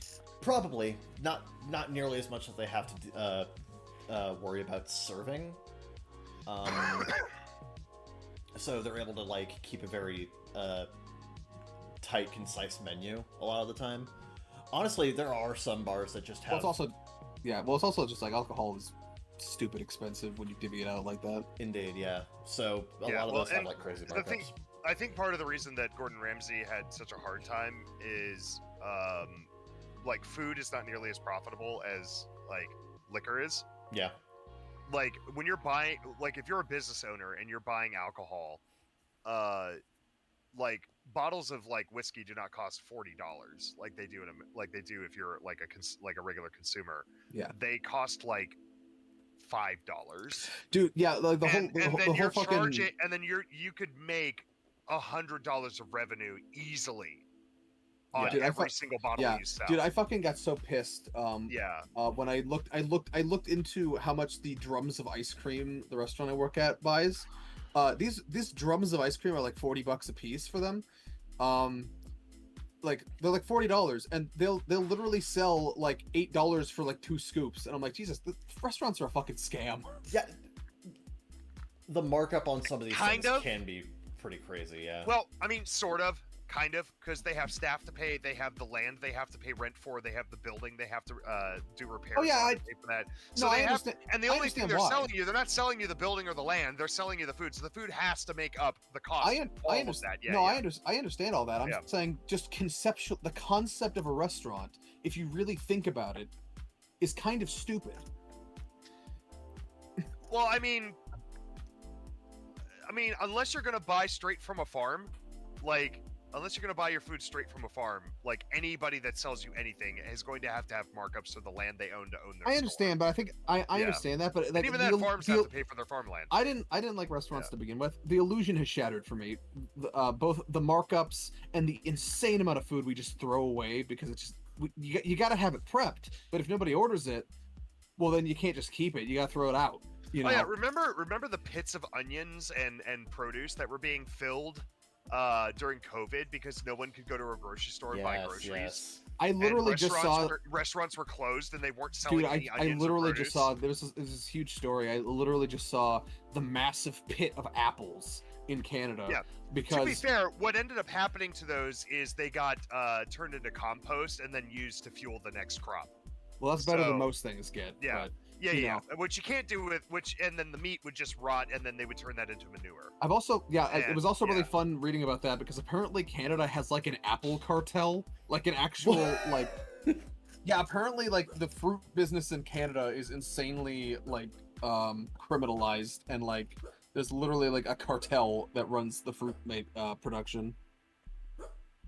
Pardon That my was dog. that was he is not excused. He's like 20 years old or whatever. He should know better by now. I think what the real scam is the idea that has been pervaded that eating out is somehow more convenient than cooking at home. That part is or cost effective.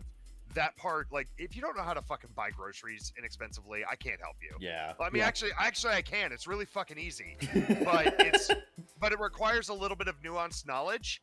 And buying groceries and cooking at home is absolutely cheaper than going out to a restaurant. And yet we've sold this lie to America that like eating out at restaurants is somehow like less expensive and more convenient. And I'm like, it's more convenient. Especially if you're working like a 10-hour shift every day and you come home exhausted and you don't feel like cooking anything.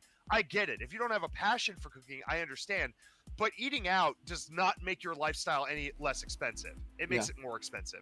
And so I guess that idea, like restaurants, I get it. I get why restaurants exist. Sometimes you want a really nice meal prepared by a professional, or you want, in fast food's case, you need a quick bite to eat while you're on a road trip or while you're trying to get into work early. I understand the existence of both. But the fact that restaurants are so lucrative in America because everybody just fucking eats out instead of buying groceries is insane. That's the scam to me. It's insane, That's but it's the scam to me. Well, it's also like I just don't see how it's sustainable on a societal level. As the guy who has to shovel all of the unsold cooked food into the trash at the end of the night, like, and realizing that this is happening on scale at every fucking place like this, like, it's insane how much food we just throw away because we've deemed it unsellable or like, you know.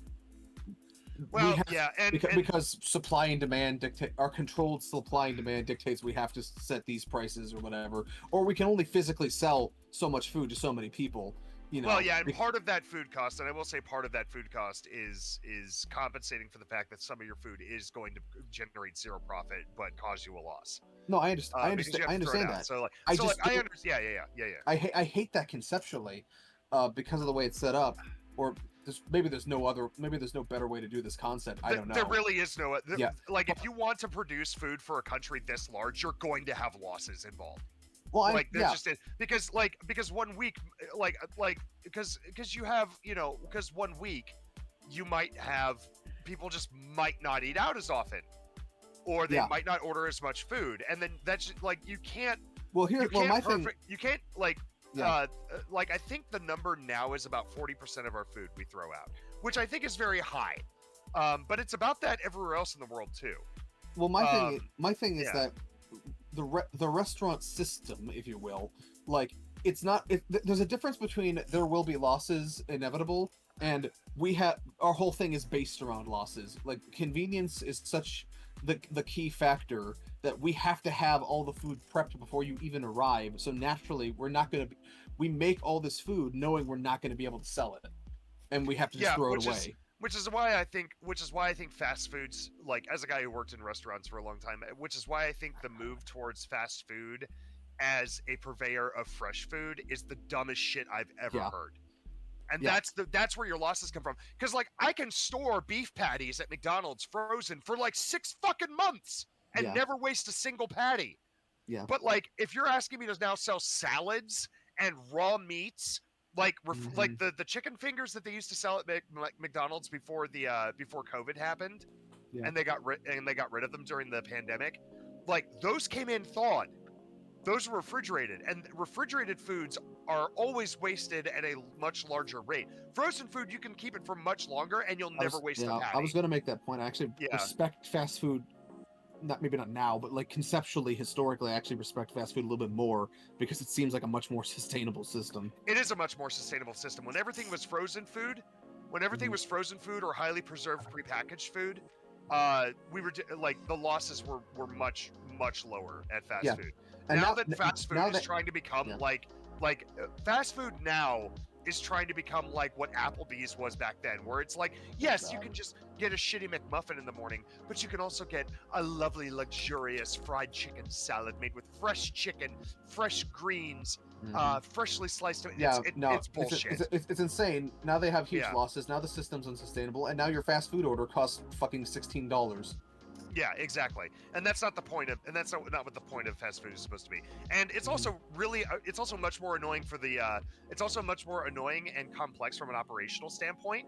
Oh yeah. Because there's so much more work you have to do now in prep, and it's ridiculous. So yeah, no, fast food should just be shitty fried things and prepackaged things. You're just there for fast food. It's okay if it's prepackaged. You're paying, but you pay $3.95 for your meal, not fucking $16 for a Big Mac. It's ridiculous. No, I agree. I'm still fine with fine dining because fine dining do smaller numbers and can usually keep their stock better under control because their volume isn't that huge. But and they're not based on convenience. If they're out of the soup of the day, they're out of the soup of the day. There's a ton of restaurants around the world where they make one giant ass pot of soup of the day, and when they're out, they're out. Yeah. And it creates demand. Get in there early, make your reservations, and get your soup or get your steaks, because once we're out, we're out. You know? And then they never have any loss. They never pay a penny for anything they're not going to make profit on. So to talk about scams, actually, you want to know what McDonald's makes the most money on, the highest profit margins on, and the most money on year round? Coca-Cola. Yes, 100%. It costs us a nickel. No ice. Really? No ice. It costs us a nickel to fill up a large soda. No. That'll be $1.20, please. Well, no, and it used to be $1. 95% of that is pure profit. So every Coca-Cola or soft drink we sell, every Coca-Cola or soft drink we sell is 95% profit. This is why I always ask for no ice. I'm like, you're not fucking siphoning any more out of me. Well, but right. So I mean, and the second thing is fries, because potatoes are, no pun intended, dirt fucking cheap. Which is crazy because fries are one of the most expensive things on the menu if you don't use the app. But if you use the app, they're giving them away. It's crazy. Well, yeah, because the profit margin's so high, they'll make the profit back on the next fry they sell to a normal consumer. Yeah, and like the absolute sucker paying $4.25 for fries. Yeah, but like that's why. But yeah, no, fries are the other one that you make a huge profit margin on. It costs like 25 cents to make a small fry. We make like $1. We make like $2 on it. Yeah, so it's like $1.75 on. Potatoes are cheap en masse, dude. Sometimes I just like. Sometimes I will just fuck around while I'm slicing spuds at work, and I'll just drop potatoes on the floor, and I'm like, oh, okay, I'll just throw those away, because, like, fuck it. You know, they're so cheap. They don't care. Yeah, no, potatoes are one of the easiest vegetables to grow in the country, and they're also one of the You can even grow them on Mars with your own feces, I'm told. That is actually scientifically accurate, by the way. Yeah, I know. Matt Damon did it. Okay, that wasn't the source I was going to use, but all right. I was referencing the movie with Matt Damon.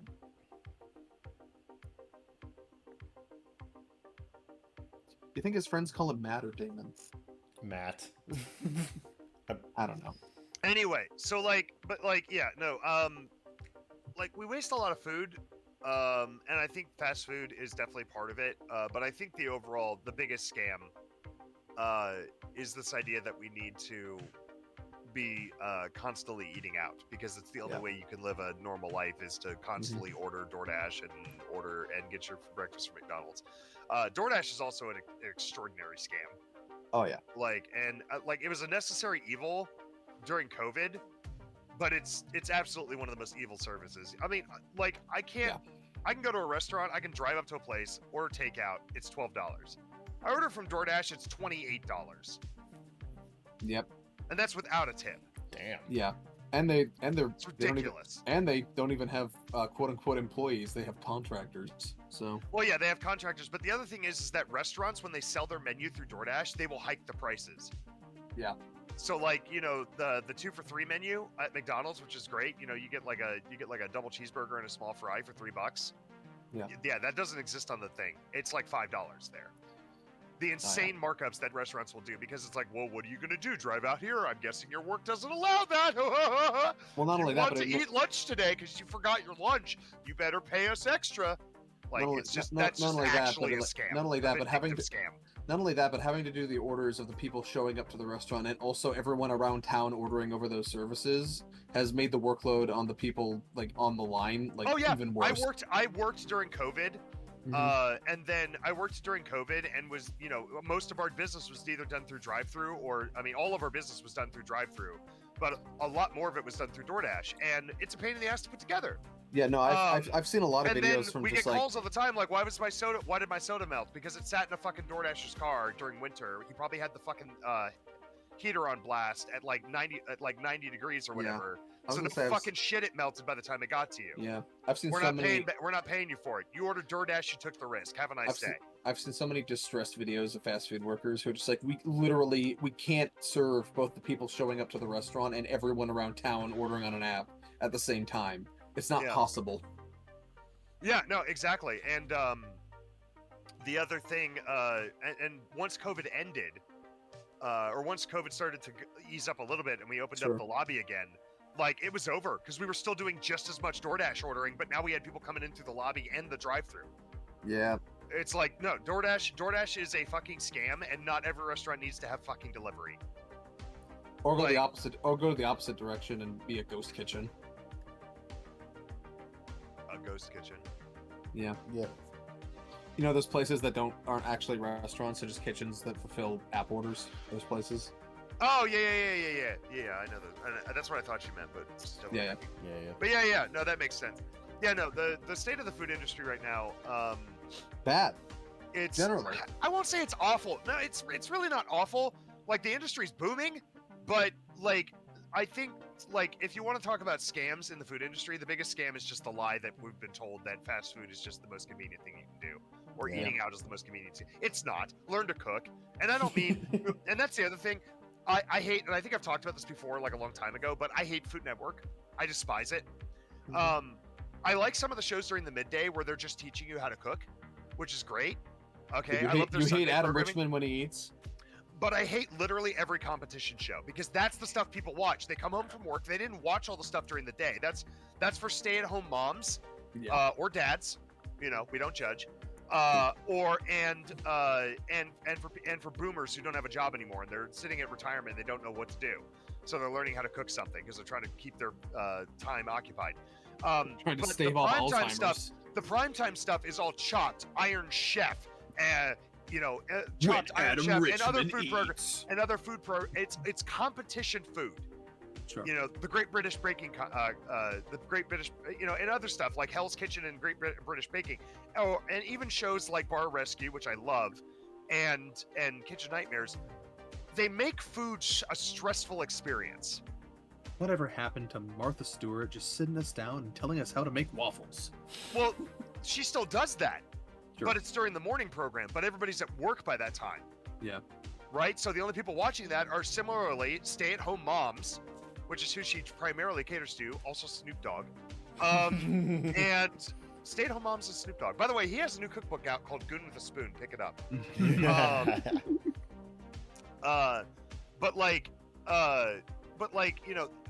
Competition food television has given people who have never touched a pan in their life this impression that food is a stressful experience, where every move you make is being critiqued and judged. Even if it's not a conscious thought, it's a subconscious one. I guess so. You are seeing food presented in a stressful environment where everything from the taste to the presentation to the expensive ingredients that they use. Like, they're like, oh, these guys are professional chefs. They're good cooks. They're using saffron and fucking... They're using saffron and fucking...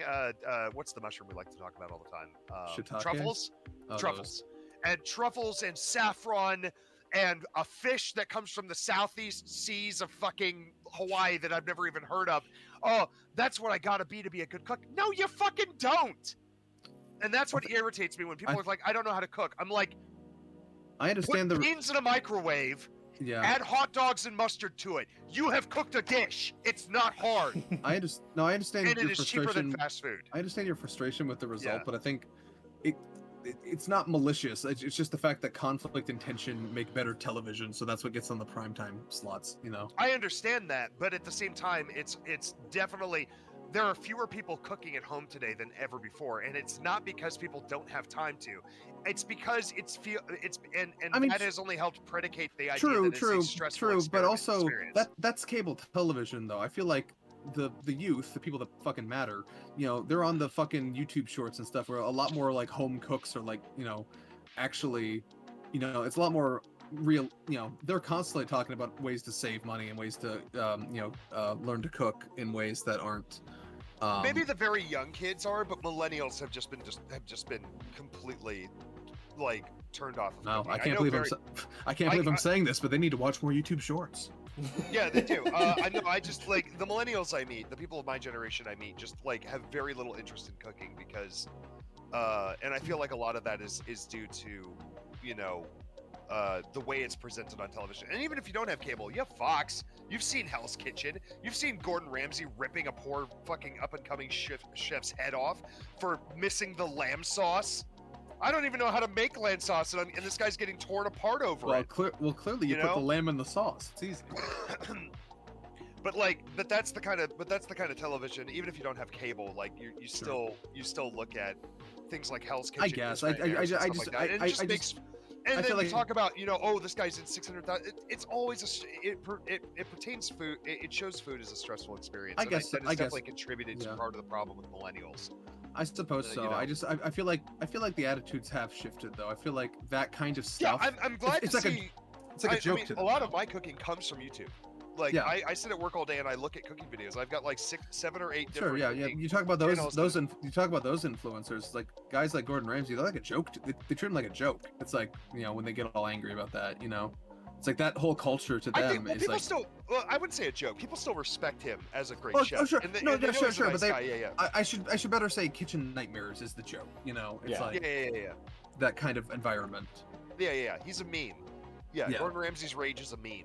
Yeah. I think the attitudes have shifted. Yeah, no, I'm glad to see that more people are getting interested in stuff like that.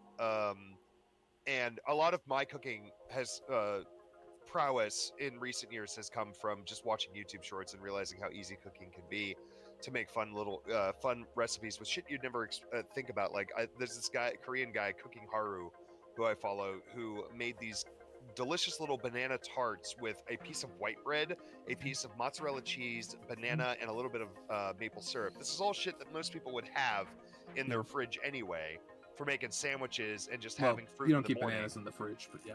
But you would have that for like, you know, breakfast cereal or for just breakfast anyway. Sure, right? I'm just saying don't store bananas in the fridge. No, but sure. But what I'm saying is like, yeah, like, you know, it's you know, but that's my thing is like cooking doesn't have to be a difficult experience. And if people and I hope this next generation restaurants see a reduction. We're already seeing certain sectors of the restaurant industry also see reductions. Oh, just just by the fact no one can afford it, you know. Well, it's not even well, it's that, but also there's been a major shift in the restaurant industry. Restaurant people don't care about lavish dining. Yeah. There are some people who, you know, once in a while it's great to go out to a lavish dining establishment, like go out to a great steakhouse and enjoy it. But there used to be this thing like 10 years ago in the 2000s and like the 80s to the 2000s, there was this huge trend and called middle American dining. Things like Applebee's, Ruby Tuesdays, TGI Fridays, Outback Steakhouse, Red Lobster, Red Lobster and Olive Garden are the ones that come to mind. Those are the big chains that would do that stuff. And people just and what it was that, you know, people thought you were a chump if you went to go get fast food or quick service food, or if you went to go buy a hot dog from a food vendor, like from a food truck, or things like that. Well, I think it was a complicated number of factors. Like that was like a post Super Size Me world, so the attitude towards fast food was not great at that time. Yeah, and people thought you were either a fat ass or a chump, or that you were poor if you ate fast food, right? Sure. So they couldn't afford to eat out at lavish dining establishments the whole time. So they made like these, you know, I guess the modern iteration. I would call them like the restaurant equivalent of a McMansion. Basically, yeah. Like Applebee's is not good food. maybe they've gotten better. I haven't been to an Applebee's in 10 years, but maybe they've gotten better. I'd rather eat it but than like, starve to death, but is it but worth like, paying? yeah, oh sure. But like, you're gonna pay $35 for a plate of shit that was boiled or microwaved. Like, I hate to tell you this. Yeah. Like, there are no cooks back there. Red Lobster's a joke too. It's literally just boiled or microwaved everything, and then they drown it in Remember the garlic clip of butter. Gordon Ramsay throwing a microwave out of a third-story window? That's great. Yeah. So like, the food was not good, but it made people feel good because it was food that looked like food, not like fast food, like those chumps. Yeah. And you were in a setting that was moderately nice. There were some TVs for the dad who wanted to watch sports. But there were wooden tables and nice stuff like that. And it's like middle American dining is dead now. Ruby Tuesdays is basically out of business. Outback Steakhouse is suffering. The only kind of thing like that still exists is like Texas Roadhouse and like Cracker Barrel. Those are the only ones that are really doing well anymore, and they basically serve the same kind of food. But like the middle American dining stuff, they're all suffering. Olive Garden is closing restaurants left and right. Red Lobster is closing restaurants left and right, and that's starting to go away because that actually is a scam. You're paying $35 to sit in a room that has wood tables essentially and eat shit. I know you're on a roll here. I'd really like to end this first segment though. Okay, but anyway, learn to cook is what I'm saying, and the scam doesn't seem as real. Anyway, go. Yeah. Okay. Thank you. We'll see you in the next segment.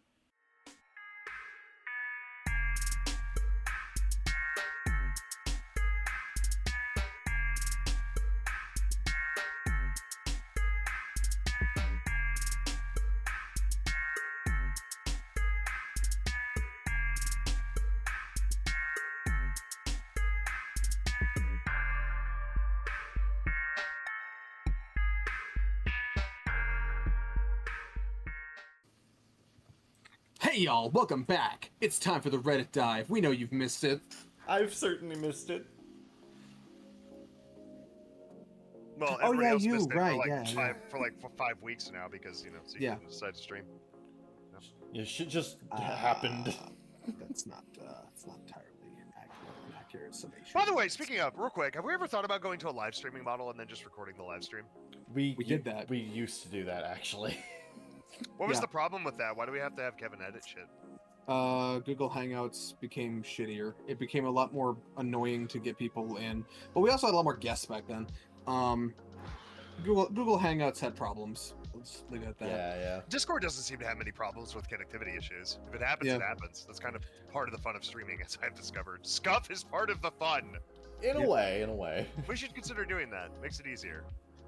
I like this format. Yeah, honestly, I like putting Kevin into ridiculous workloads and then stifling the progress of my cooking videos. That's what you like. Dude, your cooking videos take a couple of days. I can crank out a freaking podcast in an hour. Okay. Plus, we never have hilarious bits God, like the suicide hotline Star Wars scroll. One out? Jesus, Kevin. Where's your libido? No, podcast libido issues. No, dude. Like, I honestly love the current setup that we have because, like Zeke said, I get to do stupid shit like the Star Wars suicide hotline crawl. Yeah, we also have background music and some light visuals. I like how it goes. That is still like my favorite edit that I've done for this podcast. It is funny. Or the beaver sermon. I wouldn't have gotten to do the beaver sermon. Also that was fun. True. Yep. Spending like a good like couple of hours just like finding the best possible images of people praising nondescript things and just like panning over like footage of a beaver was so fucking funny.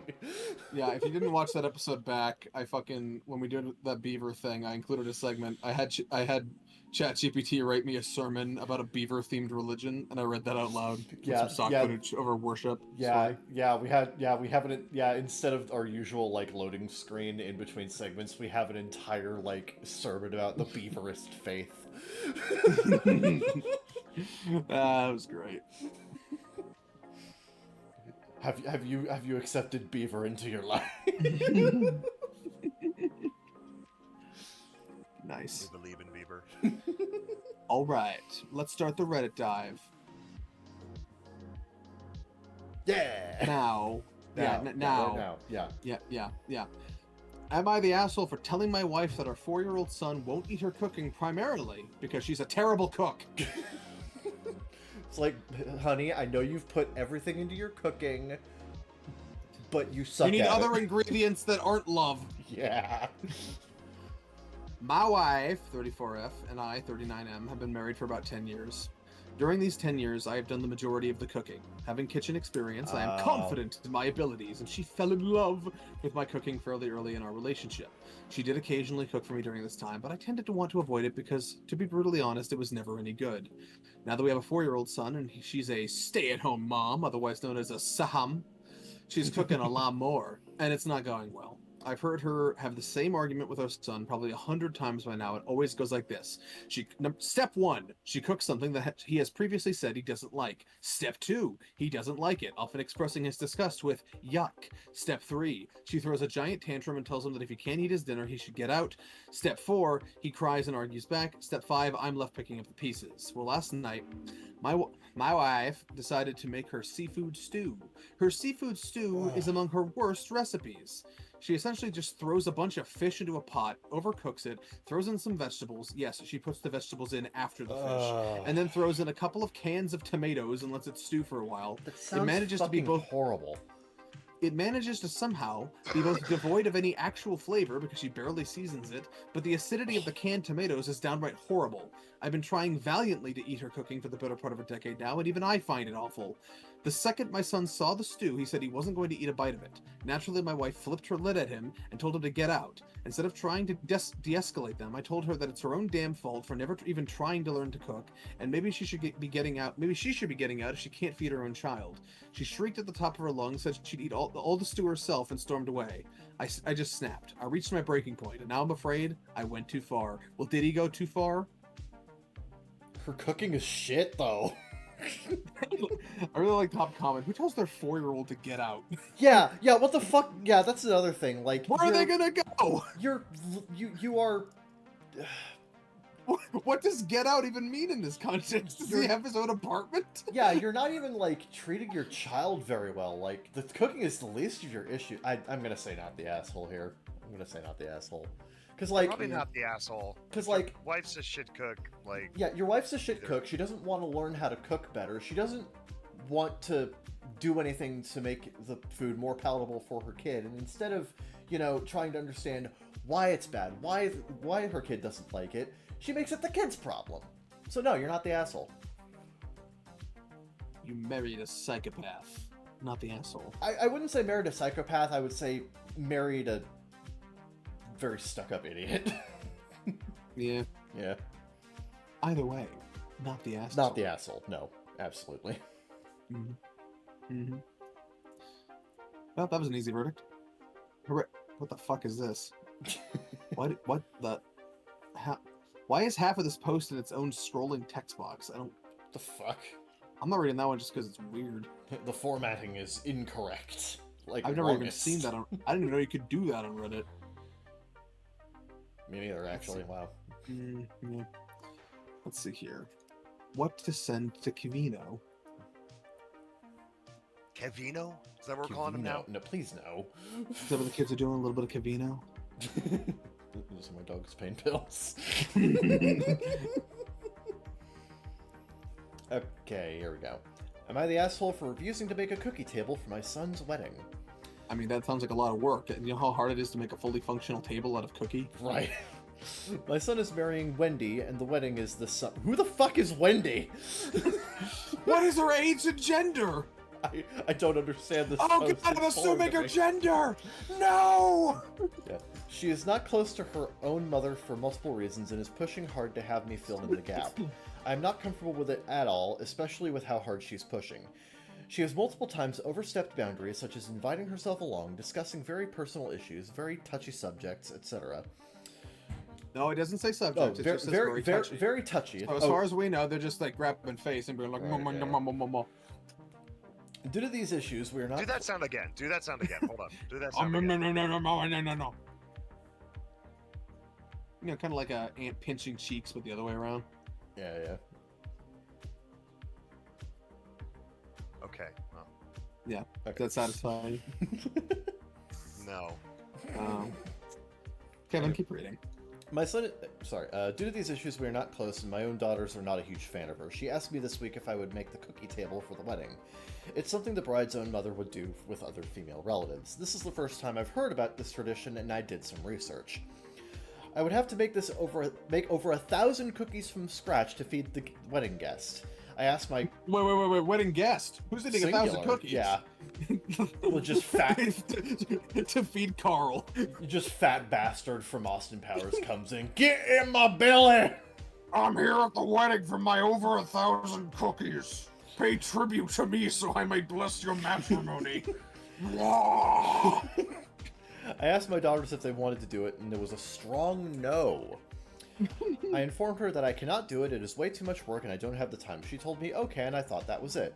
My son called me up and told me I am a huge jerk, that Wendy has been crying about it, I should step up. I am still refusing to do it. Am I the asshole? No. Hey, yeah, can this one person make 1,000 cookies and nobody else... Over 1,000 cookies. Over 1,000 for one cookies guy. for, like, one... Yeah. No, absolutely unreasonable for you to have to do this in such a short time period on such short notice, so absolutely not. No, you're not the asshole. You could not do it, and you told them, I like this and comment, it's their though. problem. They even got the tradition wrong. It's not one person makes 1,000 cookies. It's all the women on both sides each bring their signature cookie or bring a bakery signature cookie. In large families, this usually ends up in the thousands, but for smaller families, for families of fewer bakers, it's maybe a few dozen. Yeah, so, like... But no, it must be 1,200 Yeah, so if cookies you live- to I was gonna satiate say- Carl the wedding monster. I was gonna say, what's that joke from Family Guy? The guy, oh God, was that the guy who ate the entire Thanksgiving dinner while his children were starving? That one. Oh, Yeah. right. That's it's some celebrity. It's fucking Yeah. But like, was that the what's Yeah. going on here? It's like that's the person who's coming. If that's the person coming to your party, then 1,200 cookies. You but can have what's left. There's never anything left. Yeah, you can have what's left. Crazy. Yeah, but Anyway, not the asshole. Not the asshole. That's a ridiculous task. Yeah, no. It should just be a couple dozen. Not the asshole, but however, since you have failed to provide the cookie offering, Carl the wedding monster will officially destroy the wedding, and all matrimony will be lost to the ethos. So, not the asshole, but there are consequences. Are you prepared for the consequences of your actions? Got a lot of mileage out of a typo.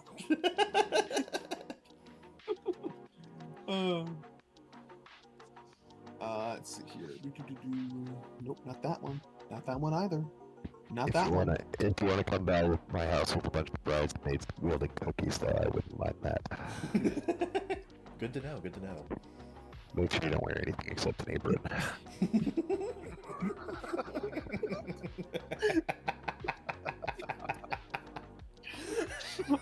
I love how. Okay. Yeah, I just ruined the whole podcast. No, It's it's over. fine. Have No, a nice no, day, everybody. no, this has been the Baka Gaijin show. No, it's fine. No, this is what we're here for. It's just I wasn't expecting so much of that. No, it's fine. Not that one. Why did I save these? These are garbage. It was funny at the time, I guess. Yeah. Oh, that one's a whole fucking novel. I'll save that for me. Also, I'm pretty sure the Xbox party I'm playing with right now just heard me talk about bridesmaids and cookies, and now they're all God damn it, probably that very one- scared. Fucking novel too. God damn it. What is this guy's problem? Bro, we're in a game. What are you doing? Why don't you stop worrying about getting bridesmaids and get your ass on the point? It's just all of a sudden somebody That's freaking funny. I don't play objective. just all of a sudden somebody turns on their mic exclusively to be like, dude, what the fuck? I just want to point out the insane irony of him saying, I don't play the objective.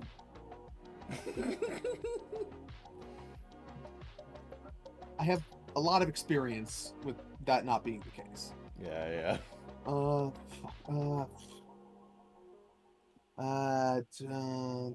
this sure this one. Bing bada boom. Hey, bada bing, you're doing a bad job. Anyway.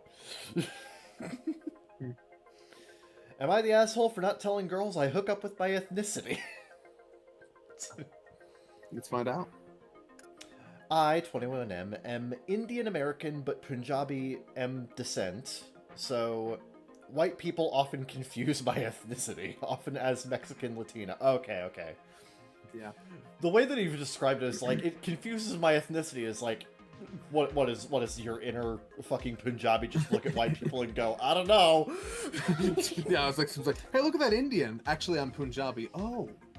No, that's not what he means. I noticed a few times that when I've been flirting with a girl at a bar and they've been receptive and flirting back being touchy, but then immediately have a shift in tone if I reveal I'm actually Indian. I also noticed this with a FWB. Friends with benefit. Friends with benefit, okay.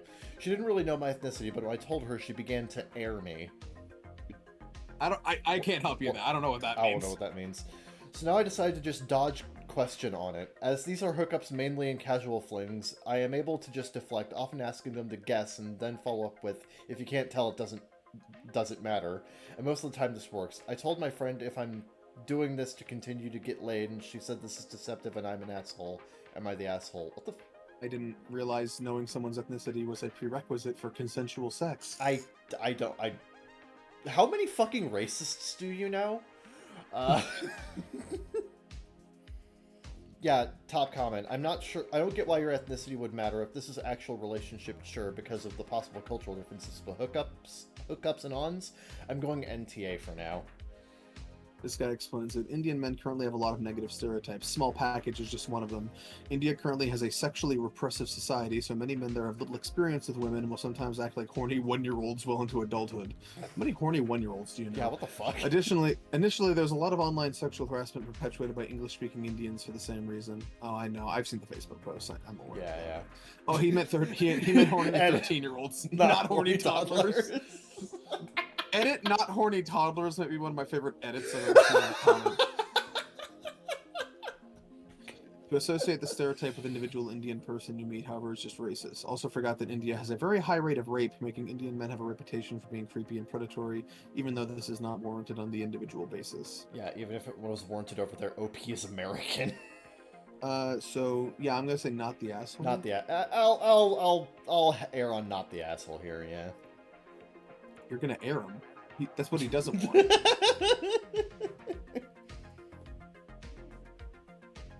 So are we all in agreement, not the asshole? Yeah. Not much else I can freaking say about that. You hesitated there. You want to air out some racist thoughts? No. Get some thoughts on the Punjabi? No. I got no thoughts about it. Right. Large Tifu time. Alright.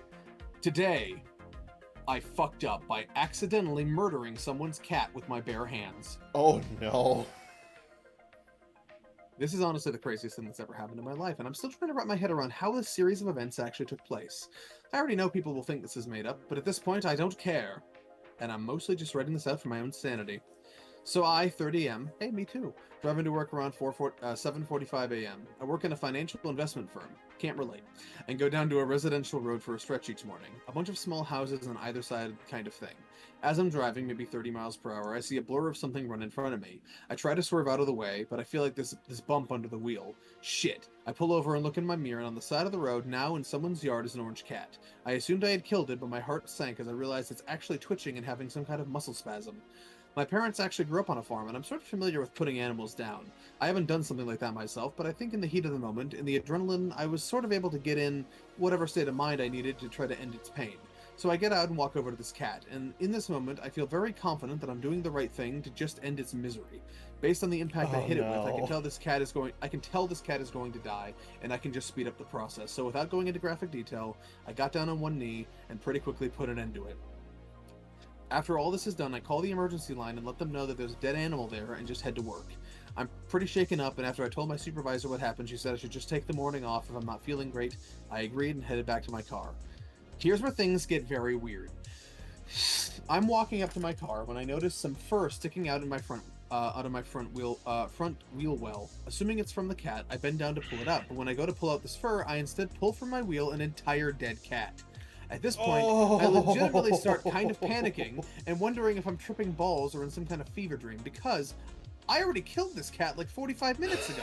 Why is there a cat in my wheel well? I'm so confused that I decided to stop at the place this happened to see if the cat I killed is still there. So I'm driving back home, and I pull over to the yard where this happened, but there's no cat, and I feel like I'm losing it. I decided to go up to the house in front of where this happened, just to see if there had been someone to come and remove it. I figured I could explain what happened, and it wouldn't be that weird. No, you've passed. No. You've far past weird, buddy. You're past the point of no return. So I knock on the door, and a middle-aged woman answers, maybe in her 40s, and I explain who I am and what happened, and I ask if they own a cat or had seen anything this morning. This woman is looking at me like I'm a ghost and is not really saying anything, just kind of staring. And then behind her, this little girl, maybe 5 years old, just gasps and points at me, "That's him! That's him! He did it! He did it!" She's half screaming, half crying. And so the mother explains to me that their cat has seizures, and they had it out outside this morning, and we're keeping an eye on it. So they had watched me just walk up and snap its neck. At this point, I'm just staring. Oh my god! I'm just staring at this crying family, and my brain is doing a Zach Galifianakis math meme, trying to understand what's happening. And I realized the cat I hit got stuck in my wheel, and at literally the exact same place and time, this family's cat was having a seizure, and I just walked up and murdered it in front of them. So in the span of 30 seconds, I murdered 2 different cats, one with my car and one with my bare hands. I'm sort of trying to explain this to the mother, but it's not really making sense to her, probably because it doesn't even really make sense to me, and it probably sounds like I'm just making up a crazy reason to justify why some stranger would even try to murder their cat. That's basically it. I don't know if they even believed me, but at a certain point, I just kind of kept saying sorry, and it wasn't really helping, so I said goodbye and left. What the fuck? TLDR, I killed someone's pet cat thinking I was putting it out of its misery, but it was just having a seizure. How did he categorize this? Large. Yeah, that's a pretty fucking big Tifu. That is actually a big Tifu, guys. We finally found a large fucking Tifu. Jesus Christ. I love top comment. I love top comment. For the first time, I sincerely hope this is just someone's creative writing. I agree. This is so bad, but unfortunately, I can see it happening. I like this one too. I work at a financial investment firm. Explains it all. He will kill again. He was just on his way to return some videotapes. Oh god. I need to return some videotapes. I'm a fan of their early work. Oh my god. That was great. That was amazing. We may or may not be topping that today, but we will see. Yep. Here's one for you, Kevin. Another large Tifu. Ooh, another large Tifu. Today I fucked up by finding out my husband has a Bumble profile and I'm 39 weeks pregnant. No, she said pregnant. They spelled it right. Yeah, I know. They spelled it right. I had to. Don't put the TLDR at the beginning, you bitch. Anyway. Backstory. Here we go. What? Fuck. I hate how they formatted this. I have to read the TLDR first, or else it makes no sense. I hate you. Yeah. Anyway, my husband created a new Bumble profile after I caught him on it, and his name on the app is what he wants to name our child. Whoa, what the fuck? This is... You don't... What is this like a this? It's like a next time on Dragon Ball Z, but it's a this time on Dragon Ball Z. This time on TIFU. In this episode. Why would you tell me that? Now I don't have to watch the episode. It's like the freaking episode of Mazinger Z named Koji Kabuto dies in lava. Does he? No, actually. Anyway. Oh, fucking liars! I can't. It's just like Charlie dies in this one and doesn't come back. Yeah, that's what happens at the end of the episode. Yeah. I can't turn to any family or friends. It's going to sound really bad, and that's because it is, but part of me is indifferent. I may just be numb. I'm pregnant. My due date is literally today. I was laid off a month ago, so essentially I have to find a new job when I'm ready to work again. And who knows what we'll do with childcare. My husband took on a new job that requires traveling to new locations for months at a time in preparation, since allows us to be a single-income family. He used to be military, so we're used to having some time apart, and he's within driving distance for when I go to labor. Now we get into the backstory. When he was getting out of the military 2 years ago, I moved to where we were settling a month and a half before him to start new jobs, so we would have level footing. Please learn how to write. I made friends with my seatmate on the plane. That's an interesting way to put it. With my seatmate on the plane, and since I didn't know anyone in the area, we made plans to meet up. I messed up and let him come to our house. This was against our no relationship boundaries, but I didn't really think about it at the moment because we had no furniture and it wasn't our home yet. I was honestly just really excited to make a friend, and he had a lot in common with both me and my husband. He was very upset and hurt. His problem, not yours. The fact that I had so much in common with the guy made him feel very insecure. Again, his problem, not yours. He vented to a friend who convinced him that I must have been planning to be disloyal, if not already, even though I had introduced them on FaceTime. Oh yeah, real disloyal. Come to my house that has no furniture. Let's stand and do things. Yeah. Let's have sex on the completely unfurnished carpet. Not sure exactly... Oh. Yeah, not sure exactly when, but thinking I had been unfaithful along with general boredom caused him to create a Bumble. He ended up sleeping with someone. He didn't even bother wearing a condom with her. Our new beginning came with a lot of turmoil. I had to piece the whole thing together before he finally admitted his indiscretion. I considered divorce, but eventually I forgave him and our relationship became solid again. With him taking on the new job, even though I'm not working, it was close to my due date. Too close to my due date to go with him. Fucking whatever.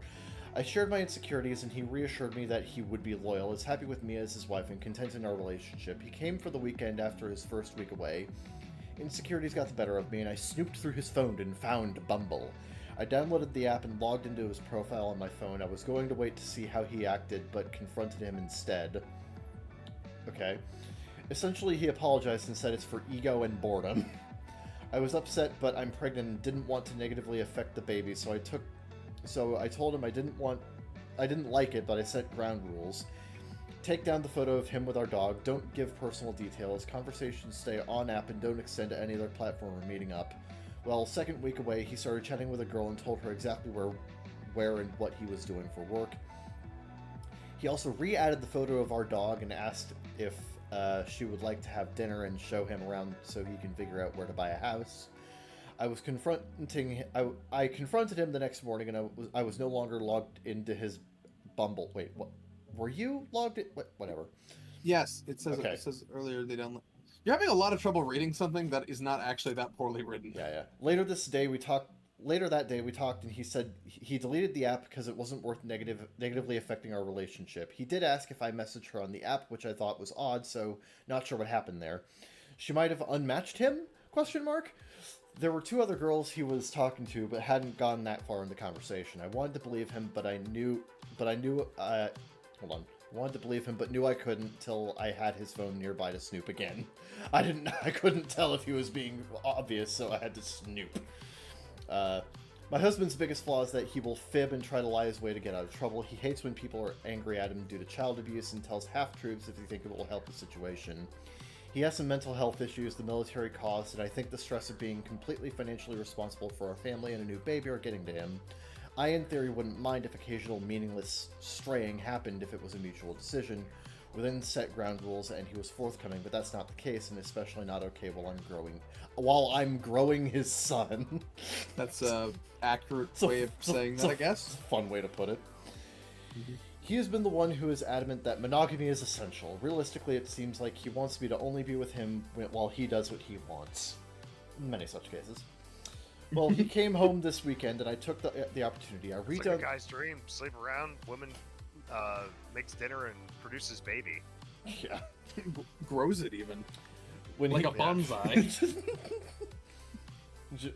Yeah, we just have like a baby chia pet over here. They call the genre cultivation for a reason. I re-downloaded the app and got the text code to log in. This man made a whole new profile. He was lying about his name and decided, by the way, completely misspelled lying. Yeah, they spelled it like Liang. Liang, Like, yeah. Who's this Chinese man entering the story? Yeah. New character unlocked, Liang. He is lying about his name and decided to go with a family name we were planning on having be our son's middle name. At this point, I don't even feel like confronting him. I want to see if he will meet up with anyone. I want to test if it's really just boredom and ego. Out of your own boredom and ego. See, it's a disease. It's spreading. I think that he would take the opportunity if it presented itself. The man's new profile is objectively better, except for the fact that the two pictures clearly show his wedding ring. Oops. Rookie mistake. Yeah, he's still using the photo of him with our dog. Also, he came home fully shaved down there. He had said that he was going to go out with a coworker the night before, coming home, but ended up not. His location showed that he was at the Airbnb all of that night. Part of me thinks he had a date planned with someone he met from his original profile who canceled on him, and them making plans is the reason he deleted the first profile so I wouldn't see it, but I couldn't find any evidence of it. The baby is coming any day now. I have no job. My emergency fund only covers 3 months of bills. We live hours away from my support system, and I do not want to be a single parent. Besides from these indiscretions, I have been generally happy in our marriage. I love him and don't want to start fresh. We both have our flaws, but he is kind and loving and generally a good husband. I'm angry and hurt. If he has physically cheated on me, on me, the chances of him using a condom are slim. I have time to figure out how to proceed with our relationship, but not what to name our child. We're going to be at the hospital filing out name paperwork, and I'm going to be repulsed that he still wants to use. This reminds me of the episode of that of Law and Order SVU where like that guy was literally addicted to getting women pregnant. Yeah. He wasn't a rapist. He just had massive riz, and he had a wife and kids. Yeah. But his whole shtick was that he had like a was breeding addicted kink. to sleeping around and getting women pregnant. Yeah, like he just had like a really, really bad breeding kink. We call that Nick Cannon syndrome. Man has like freaking 21 kids. At least that he knows of. No, yeah. Paperwork. Right, yeah. We're in the middle of the I'm trying to find what it was. I'm still repulsed. Okay, here we go. I want to see if he breaks any boundaries now that he doesn't know that I know he has a bumble again, but that means that we will not see each other until I go into labor. Do I want to confront him while holding our child? Do I ask him right before the baby is coming out if he cheated again so I know if there's any chance of STD? Do I let it go and smile through it, let his middle name be what we were planning, and prepare for our potential demise? I'm just so torn and hurt that he's created this situation right before I give birth to a little human, and that he's willing to lie and jeopardize us for random conversation and women. Okay, so you're either fine with this or you're not. Yeah. And I don't think he's gonna do what he's gonna do. Yeah. Like, the only question is, what are you gonna do? Yeah, I feel like this is just a. You're gonna get a lot of very strong opinions on this, but from my point of view, it's just like either you want this to be your life or you don't. Yeah. I really don't know how to answer this because it's a relatively complicated. It's a kind of a complicated situation between the two of them, but like. Ultimately, I'd say if you are not comfortable with this and you're not comfortable with him doing this, try to figure out the best way to break things off with him that doesn't put the most stress on you. Mm-hmm. Because it's very clear that you've gone through a lot through like all of this shit, and just kind of best of luck, I guess. Yeah, good luck with that. Yeah, it's so messy. This is such a messy relationship thing. But that's what the Reddit tab is for. Indeed. Now, yeah, best of luck and just try to find the best way forward that gives you the least amount of problems going forward. But I have to say, improperly categorized. This wasn't your large fuck up. This was his large fuck up. Indeed. So for that, I'm gonna have to say, you lose, sir. Good day. This is more so my husband has been fucking up for months. more than anything. Not the spirit of the subreddit. You get sent to the alligator pit. Goodbye. Next one. Am I the asshole for reporting my vehicle as stolen? Okay. Fake names used. Me, 21MB. Nice, I like that rhyme. Sister, 22F. Paige. Nephew, 1M. Luke. Sisters, BF. 23M. Rory? I don't know how to read. I'm sorry if I misgender anyone, but this is genuinely stupidly formatted. Currently, I live at home, renting a room from my mother. Oh, your parents demand rent. Yeah. We're already starting on this one. Yeah. Anyway, Paige, Rory, and Luke all live here as well. I was recently able to buy my first car, and I haven't been able to drive it yet because I have a broken ankle. I'm the only one on the registration, and I pay for everything. Paige, who I think is the sister, is really irresponsible with her belongings and has previously stolen from me. She also doesn't have her license yet. Rory has crashed both his mother's car and his car, so when I got my car, I told them nobody but me was driving it. They also both smoke and refuse to wait until we've parked to smoke. They'll start smoking while we're still going, even with Luke present. Luke is the baby, I believe. I don't smoke, and don't want anyone to smoke, in my vehicle. They keep asking to borrow it, and I've been telling them no each time, which leads to them asking Mom and me, getting yelled at to let them borrow it. I've been sticking to my guns and not letting them borrow it, despite getting punished for it. I've also been keeping the key on me so they can't take it. Luke, the baby, has been sick recently. He's had his vaccines and is having a mild reaction. Paige called the doctor and everything was normal. She still wanted to take him to the emergency room. I was out of my room at the time and had the key in my purse in my room. She decided to grab my key and just go without even asking me. I went to take the trash out later and noticed my car key missing. I called her and my mom and told them that they had 30 minutes to have my vehicle home or I was reporting it as stolen. The hospital is 15 minutes away, so they would have had time to get it back. I guess they didn't believe me because they didn't show back up with my car. I called the police and my insurance and let them both know it was stolen. I told the police what hospital they should be at and the police showed up. Rory and Paige both got taken into police custody. Luke was picked up by his dad, who was in the middle of a bad divorce with Paige. So I was able to get my car back, thankfully with no new damage. They had definitely smoked in it though, so I had to keep it clean. I decided to drop the charges, no need to make a living situation even worse. However, from my understanding, the police might still decide to prosecute. I didn't mean to make their life bad, I just wanted my car back. CPS even showed up at the house, and now it's looking like Paige might lose Luke. I've really been beating myself up over this. Am I the asshole, or did I do the right thing? Jesus Christ. Did you really have to report it stolen? Did you really have to? Like, really? I feel like that was the nuclear option and you just skipped like 5 or 6 better options in the process. And now everything is just kind of like falling apart because of your fuck up. So, I'm gonna say yeah, you kind of are the asshole. Well, hold on, Buster. Reddit's got a different opinion. Really now? Not the asshole. In fact, not by a long shot. Really now? Yeah, it almost feels like they knew you would say that. By smoking, I assume weed, not cigarettes. Who drove Paige without a license? Driving while intoxicated and without a license puts the baby in danger. As a parent, I would be absolutely livid if my child's other parent put them in danger like that. Luke's father had every right to know. The stealing just adds to the already stinky shit cake. What say you in your defense, Kevin? I guess? I mean, I still don't think that justifies, like... This guy says, not the asshole. Fuck around and find out. These people sound like trash. Get out ASAP. That stands for as soon as possible. Nice.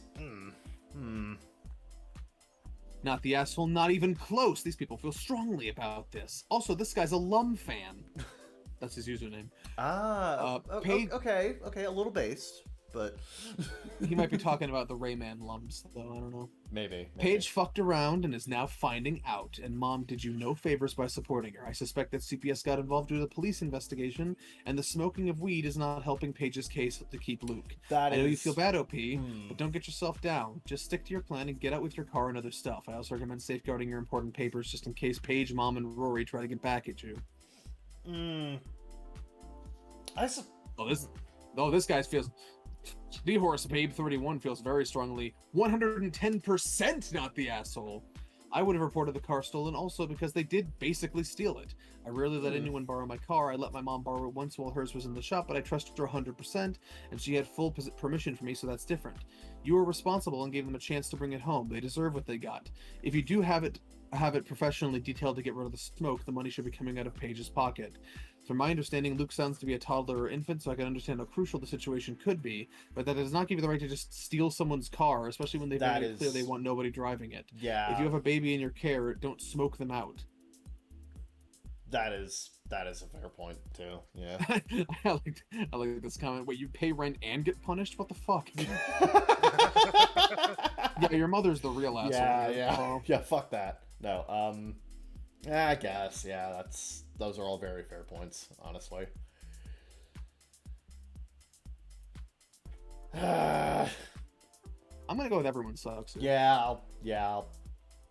Everyone sucks here. Again, I feel like there are better options that could have been made before. Especially Luke. But, I mean, he poops his pants. Yeah, he's just over here shitting himself all the time. What an asshole move. Yeah, everyone sucks here. Fuck all of you. I also noticed OP's username is. Actually, I don't know if I want to say it out loud. It's a reference. It's an anime reference. Okay. So a lot of those in this want to say it thread. out loud. Like, what? Oh, is it a spoiler thing or? No, it's not. No, it just common courtesy, you know. Just in case theoretically we get famous one day, I don't want people going after them. Right.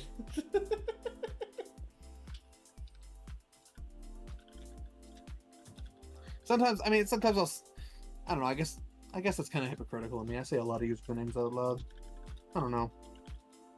I'm a work in progress. Please understand. I'm in early access, really. Awesome! I got early access to Zeke Freak. He's back in Pog form.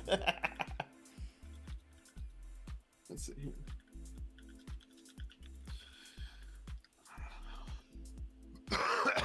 Come on, copy paste. I just haven't had a lot to say about all these because it's just like I don't know. It's a lot of the same. The breeding one was the weirdest one to me. That one was wild, yeah. The cat one, Jesus Christ. Oh yeah, the cat. The cat one killed me. Well, it killed the cat and the other cat. Both of them. Must that dude sets a record. Must have killed 2 cats in 30 seconds. Am I the asshole for choosing to live with my grandparents instead of my siblings and stepmother? My dad died 5 months ago. This might be difficult. Kevin can't fathom someone choosing to live with their grandmother. Oh, man. Yeah. Keep in mind. No. My dad died 5 months ago. It's important to note that. My dad died 5 months ago. It was really sudden. He wasn't sick. He just went to work one day and didn't make it back home. Dad had 5 kids. He had me, 16M, Mia, 11F, and Kai, 10M, with our mom, and she died 9 years ago. Dad got remarried 5 years ago and had 2 kids with his second wife. Dad had... I'm gonna do a timeline here. Yeah. Dad had it set up where Mia, Kai, and I would stay with his wife if something were to happen. He never brought this up. But when I found out, I wasn't really happy and expressed a wish to live with my maternal grandparents. Kai and Mia wanted to be with his wife. They called her mom and have a really close relationship with her and our half-siblings. They wanted me to stay as well. They said they didn't want to lose me too, and even though I assured them they would still see me, they were angry and sad. My dad's wife told me I should just stay, that I could give her a chance to be a second mom to me and could have her and my siblings for support. I told her I didn't want to live with her. An emergency custody hearing was held, and I spoke to the judge with my grandparents and my dad's wife in the room with us. He asked me why I wanted to go against my dad and if I would like to have some kind of shared custody set up for me. I said no. I wanted to live with my grandparents outright, that I loved and respected them and needed them, but I did not love or respect or need my dad's second wife, and that I loved Mia and Kai so much, and I had nothing against my half-siblings, but I felt better being with my grandparents. The judge agreed. He ordered I could live with my grandparents while Kai and Mia could stay with my dad's wife. He did order the 3 of us to have individual therapy to help me not hate them. And that Help helped. them not hate me. Right, to help them not hate me. Right, yeah, that's better. And that helped. They ask a lot of questions when I see them, and they don't understand me not loving their mom, but they do get now that she's not my mom like she is theirs. They know she's not their biological mom. She is the only mom they know. My dad's wife is furious, and she has made many comments about my decision. She has also brought up what I said to the judge, and the fact that I don't love all four siblings is disgusting.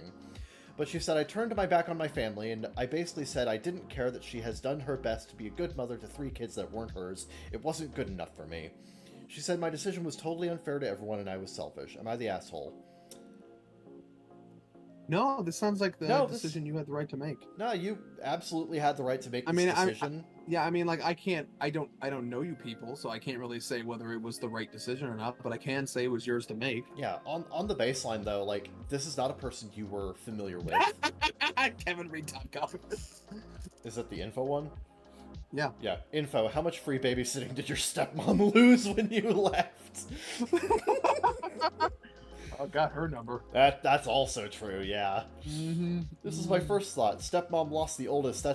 That she can't now parentify and make responsible for helping with the kids in the house. That is a good point. 16M, that would, yeah. Yeah. That might be part of it. That could be part of it. I smell a scheme. Yeah. No, I'm gonna lean on not the asshole here. You have a decision to make. You are not comfortable living with her. You love your siblings, but you just want to live with your grandparents. Totally fine. Totally reasonable. She needs to get over it. You are a young man on the cusp of adulthood. Yeah. You can make your own fucking decision. And besides, with the therapy, the other 2 kids fucking understand. They get it. So, like, what's the issue here? The issue is that she's not getting free babysitting. Exactly, yeah. You've turned your back on family. Do you know nothing about Fast and Furious? Not the asshole. Not the asshole. No, absolutely not. Nice, but fun. Honestly, if anything, 16M and you had to make this decision. Good on you for making this decision on your own. Yeah. Yeah, that's what I was gonna get at. Is that, like, sometimes people have to make decisions early in life, and it sucks that we have shitty parents. Oh yeah. Again, licenses for breeding, please. I can get behind that. It's like, am I the?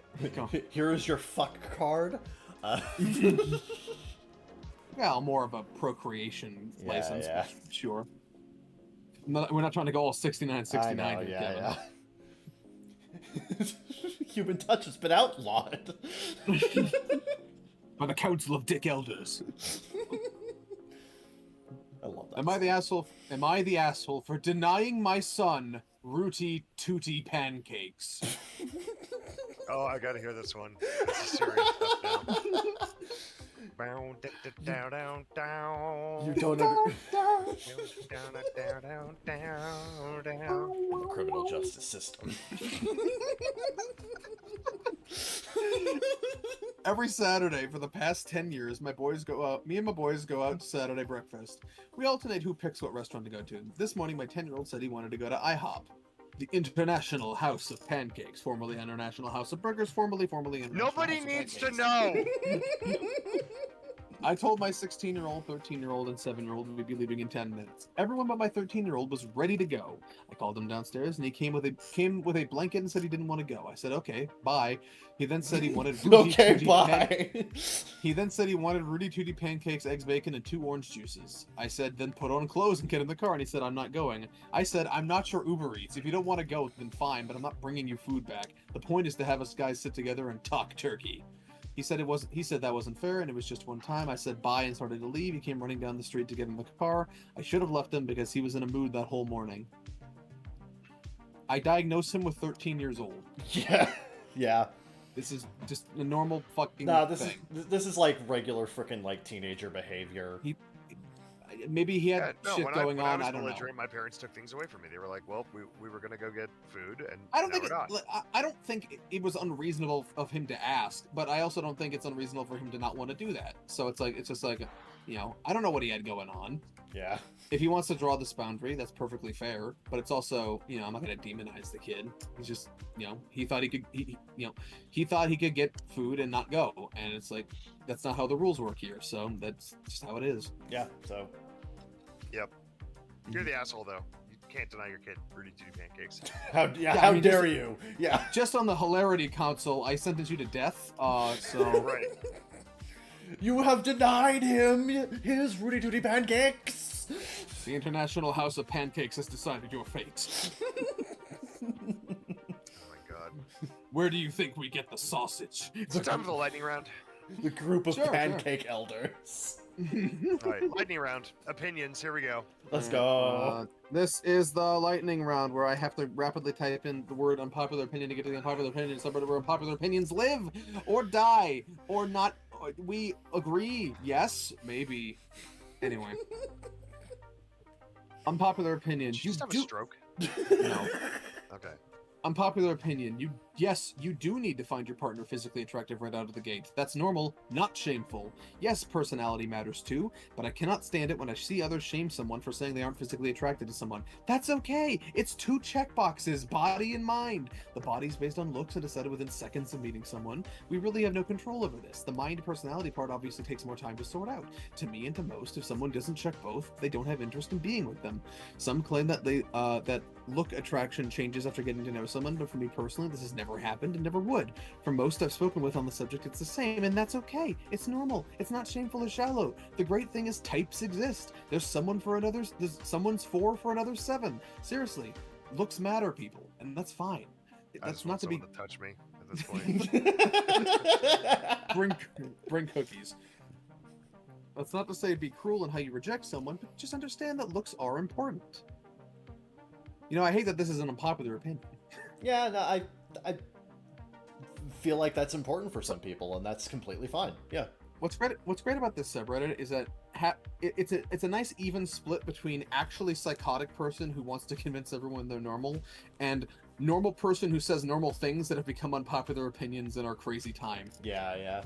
Now, in this case, I feel like it's completely reasonable that this is just true for a lot of people.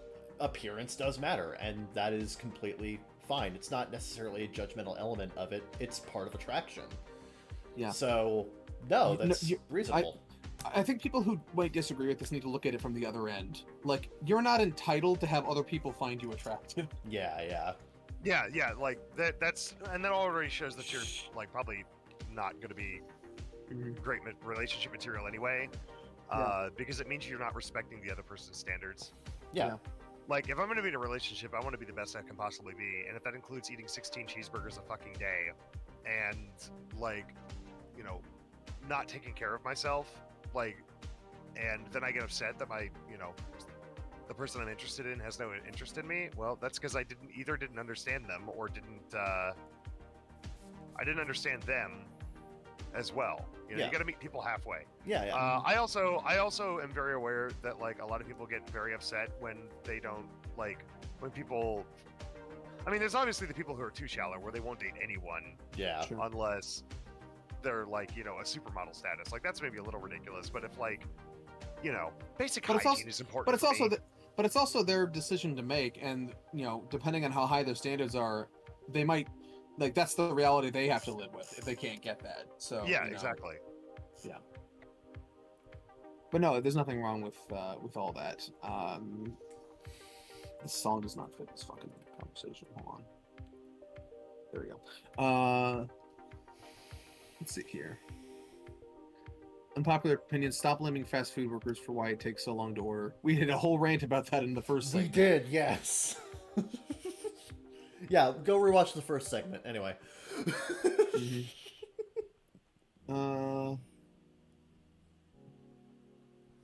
Unpopular opinion: modern smartphones don't have to be this big.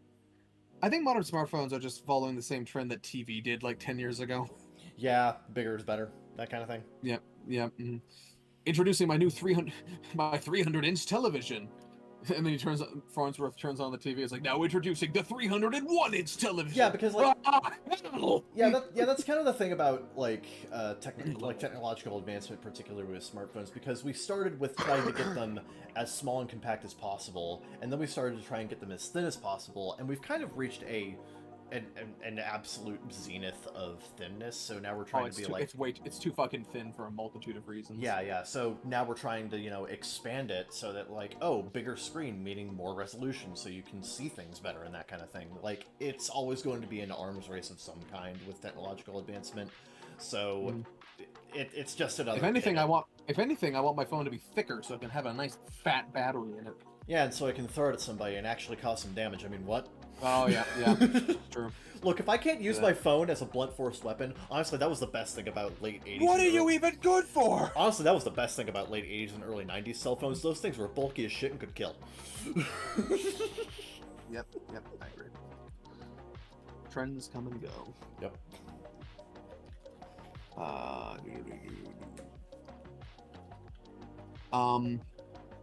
What? I'm gonna read this, and I just want us to bask in what a weirdo this person is. Okay, alright. Unpopular opinion, Father's Day is better than Mother's Day. Mother's Day inevitably winds up being Grandmother's Day because grandmothers demand everything be about them. Father's Day is superior because most men die at or around age 70, allowing active fathers to enjoy the spotlight. What? Whoa, okay, whoa. There's a lot of... You got issues. There's a lot of anger there. I think we took some issues. We took like 2 different leaps of logic in a single sentence, and I'm very impressed. Okay, when he sees a man older Mr. than Freeman, 70. your line was, I didn't like that very much. Yeah.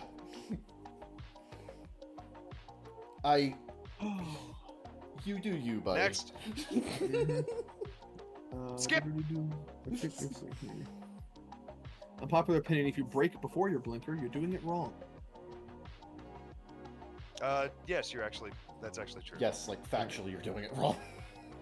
Alright then. Like the blinker is literally a fucking warning light. Yep.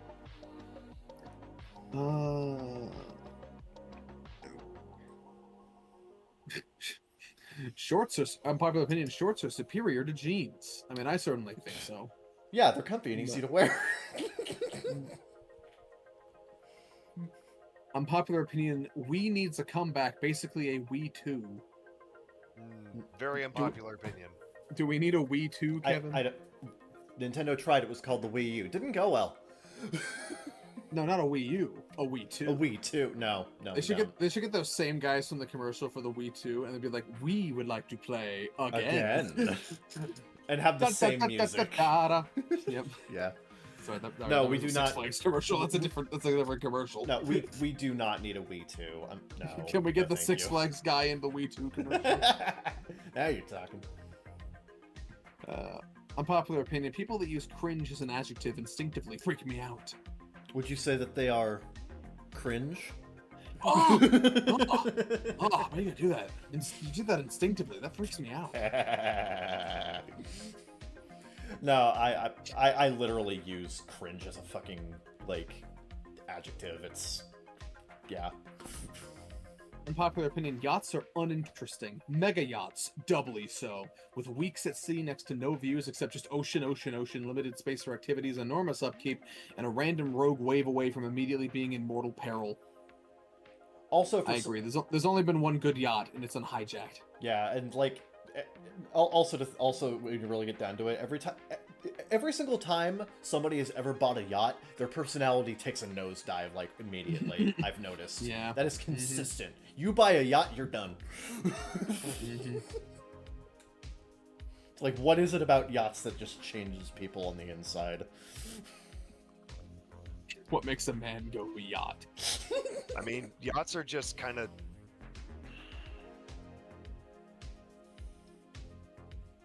Yeah? Gonna defend yachts? Sorry. No, yachts are just, like... I don't know. Sounds like a money issue. Skill issue. They take a massive upkeep, there's nothing to do. On your yacht, maybe. Are you accusing OP of having a massive lack of imagination? My yacht has Monopoly. If you lose all your properties, we feed you to the sharks. Unveiling Kevin O'Leary in a tank. He just sits there, hands like fingers pressed together, and It it all all comes back to Mr. Wonderful. Now remembering that video I shared on the server a while ago. Yeah. Oh, that was nice. I'm in, and for that reason, I'm out. Unpopular opinion, having media literacy does not mean you have to agree with the message. Hold on. Wait. Who invaded? Oops. Yes, we're recording the podcast, get out! Is it safe? What? Bis, it says recording studio, what do you think We're this recording! is? We're making our hit album. Damn it! Now I have to put in like a scuffed extra Bisbass like icon at the end of the episode. Bis, you're making more work for Kevin. He's already got to Howie. produce a whole album. Okay, there it goes. Okay. Tell Bis will be available in a few minutes. Yeah. We're almost done. Yeah. Send him a memo. I'm not sending him a memo. No, Kevin sends him a memo. When do I yeah. give you work? I don't even make you read.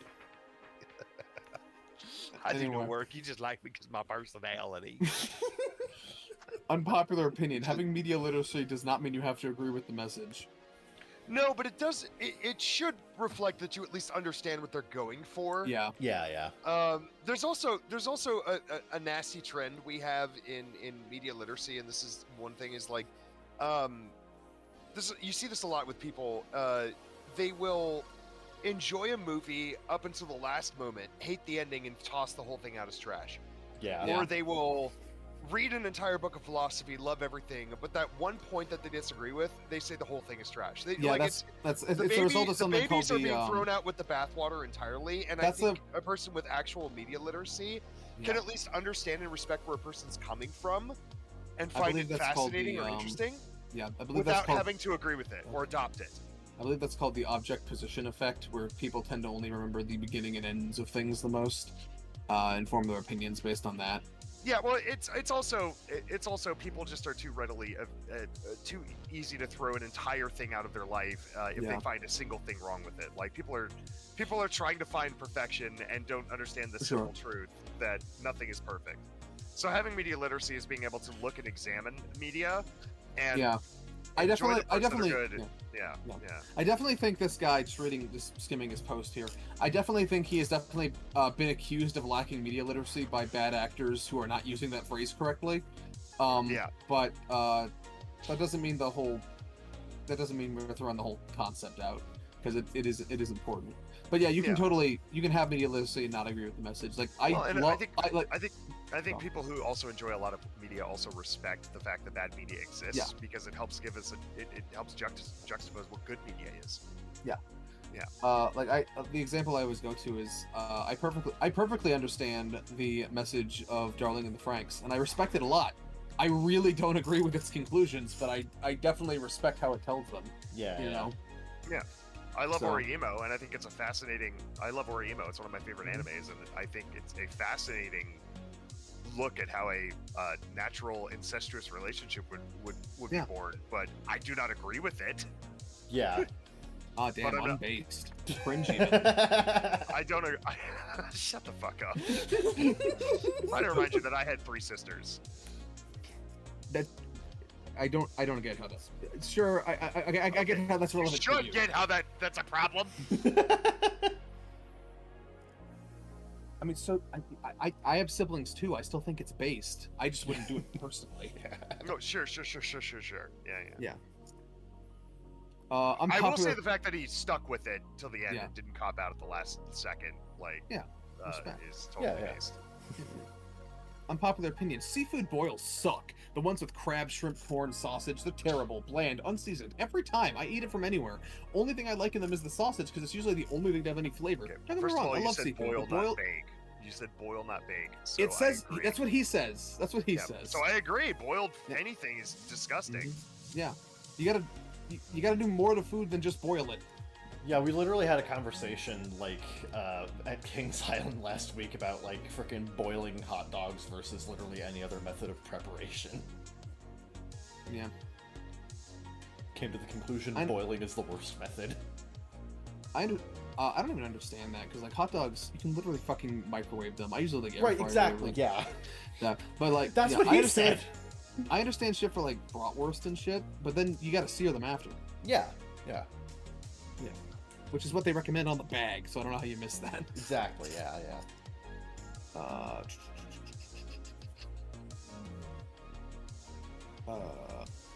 Unpopular opinion: heating leftover pizza up in the microwave is the best way. Clearly, you don't own an air fryer. Clearly, you don't know. Correct. Right? Yes, Oh, that's the I love when I correct get to say that. answer. I love when I get to say that unironically. It's the Unpopular best. opinion: shoelaces are stupid. I agree. Shoelaces are dumb. We've evolved beyond the need for shoelaces. Velcro, baby. I am a huge fan of Velcro. Velcro is ever since I was like 4 years old and I first discovered Velcro, and I fucking like opened, close. I was like, this is fucking It's like, magic. this is revolutionary. Velcro is great, and I don't know why we don't use it in more things. Love me some Velcro. Big Velcro defender. We're a pro Velcro podcast. Pro Velcro podcast. I do use it a lot in cosplay and construction. There you go. Oh yeah. That's Just because it's easy to construct everything from belts to straps to everything that can break at random places and look seamless when you put it back together. Indeed. Good shit. Like Velcro and Fabri-Tac are like my bread and butter, baby. This guy says South Park: The Fractured But Whole is better than Genshin Impact. That's such a weird comparison. I'm not even gonna entertain it. Unpopular opinion: Alice in Chains was better than Nirvana could ever manage to become. To be fair, a lot of things are better than Nirvana. I mean, what?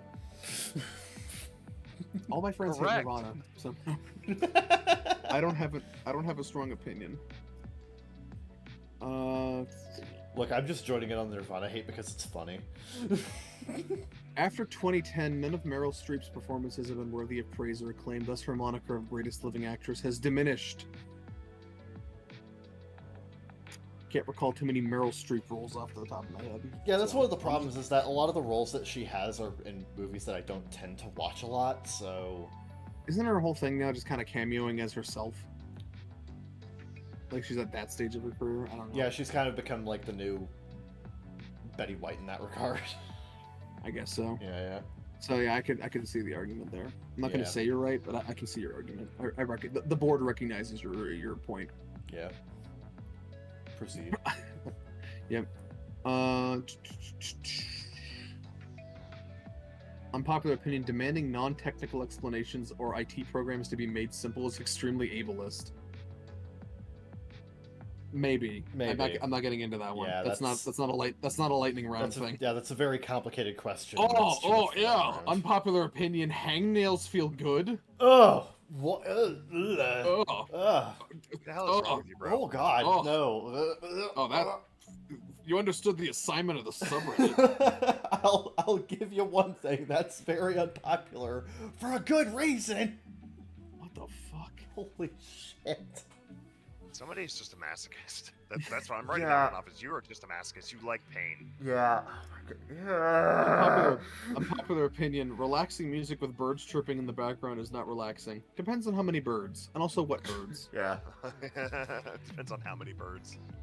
Yeah. Kikiriki, very cute and relaxing. Yeah, 10 million kikirikis, probably the bane of my existence. Or even just normal birds, like 3 birds, fine. 10 million birds, I'm never Are you saying my sleeping bird's not again. normal? Are you saying my bird is not normal? Yes. I'm saying there are more normal birds. Yeah. I don't know. I don't know. Does she eat worms? Honestly, to really figure out the normality of birds here, we really need to bring in Ricky Wings. Hello, everyone. I have strong opinions on this. This was actually the focus of my my doctoral study, where I had to get a focus group together and purposefully subject them to bird chirping at the dead of dawn, and find out exactly how many birds crosses the relaxation threshold.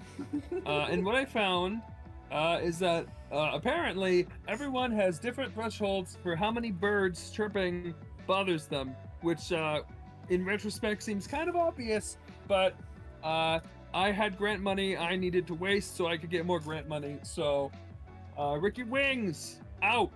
Thank you, Ricky Wings. Very cool. Thank you. You're welcome. Oh shit, I said I was gonna be out. God damn. Oh. I'm okay. sorry. I'm not really a podcast guy. I'm more of a bird guy. Oh yeah. If you didn't know. No, I get that. I've been told before. My legion of fans tell me that I should start a bird-themed podcast. And every time I think to myself that I like it conceptually, but it might distract from my my appreciation. You know, it's like if you do what you love, it becomes a job. You know, and you know. Yeah, at that point, you're really enjoying it. Yeah. Yeah, yeah. I'm glad you understand. You seem like good guys. Yeah, I feel we're pretty good people. Yeah. Yeah. Anyway, Ricky Wings flying off. Farewell, Ricky. There he goes. Yeah. I'm back. What did I miss? Ricky Wings left the way he came. Dude, Richard Young Many Wings was here? Richard Young Many Wings himself. Yeah, we had Richard of the Many Wings on the Bakagaijinshow show today. God, it was great. Or at least a very bad. I always miss him. I always miss Richard Young Many Wings. Oh, that guy's famous. Yeah. Of quid pro quo bird reviews. I guess we gotta wrap up the show then. Yeah. Wow. I don't think we're peaking after that one. Damn. I mean, how do you follow up a Ricky Wings appearance? Right, yeah. It's incredible. Anyway, yeah. You can reach out to the show at bakagaijinshow@gmail.com. Join our official Discord server in the link to server in the description below. Follow us on Twitter at ZeekFreak, at CCharmanderK, and at Sedrinor. And we'll see you next time on the Baka Gaijin Show. ZeekFreak out. Ciao for now. They tell me that I'm never gonna make it. They want me to do something that could make sense. They hate when I keep dreaming I'll be famous, but I don't give a fuck, I'ma keep chasing. I got all this potential that's deep inside of me, but they hate when you're successful cause they try to be. They sit there being judgmental because you're trying things, and they just want you to settle and do the right thing. So get a good job, don't slack off. Wake up every morning, make a good impression on your boss.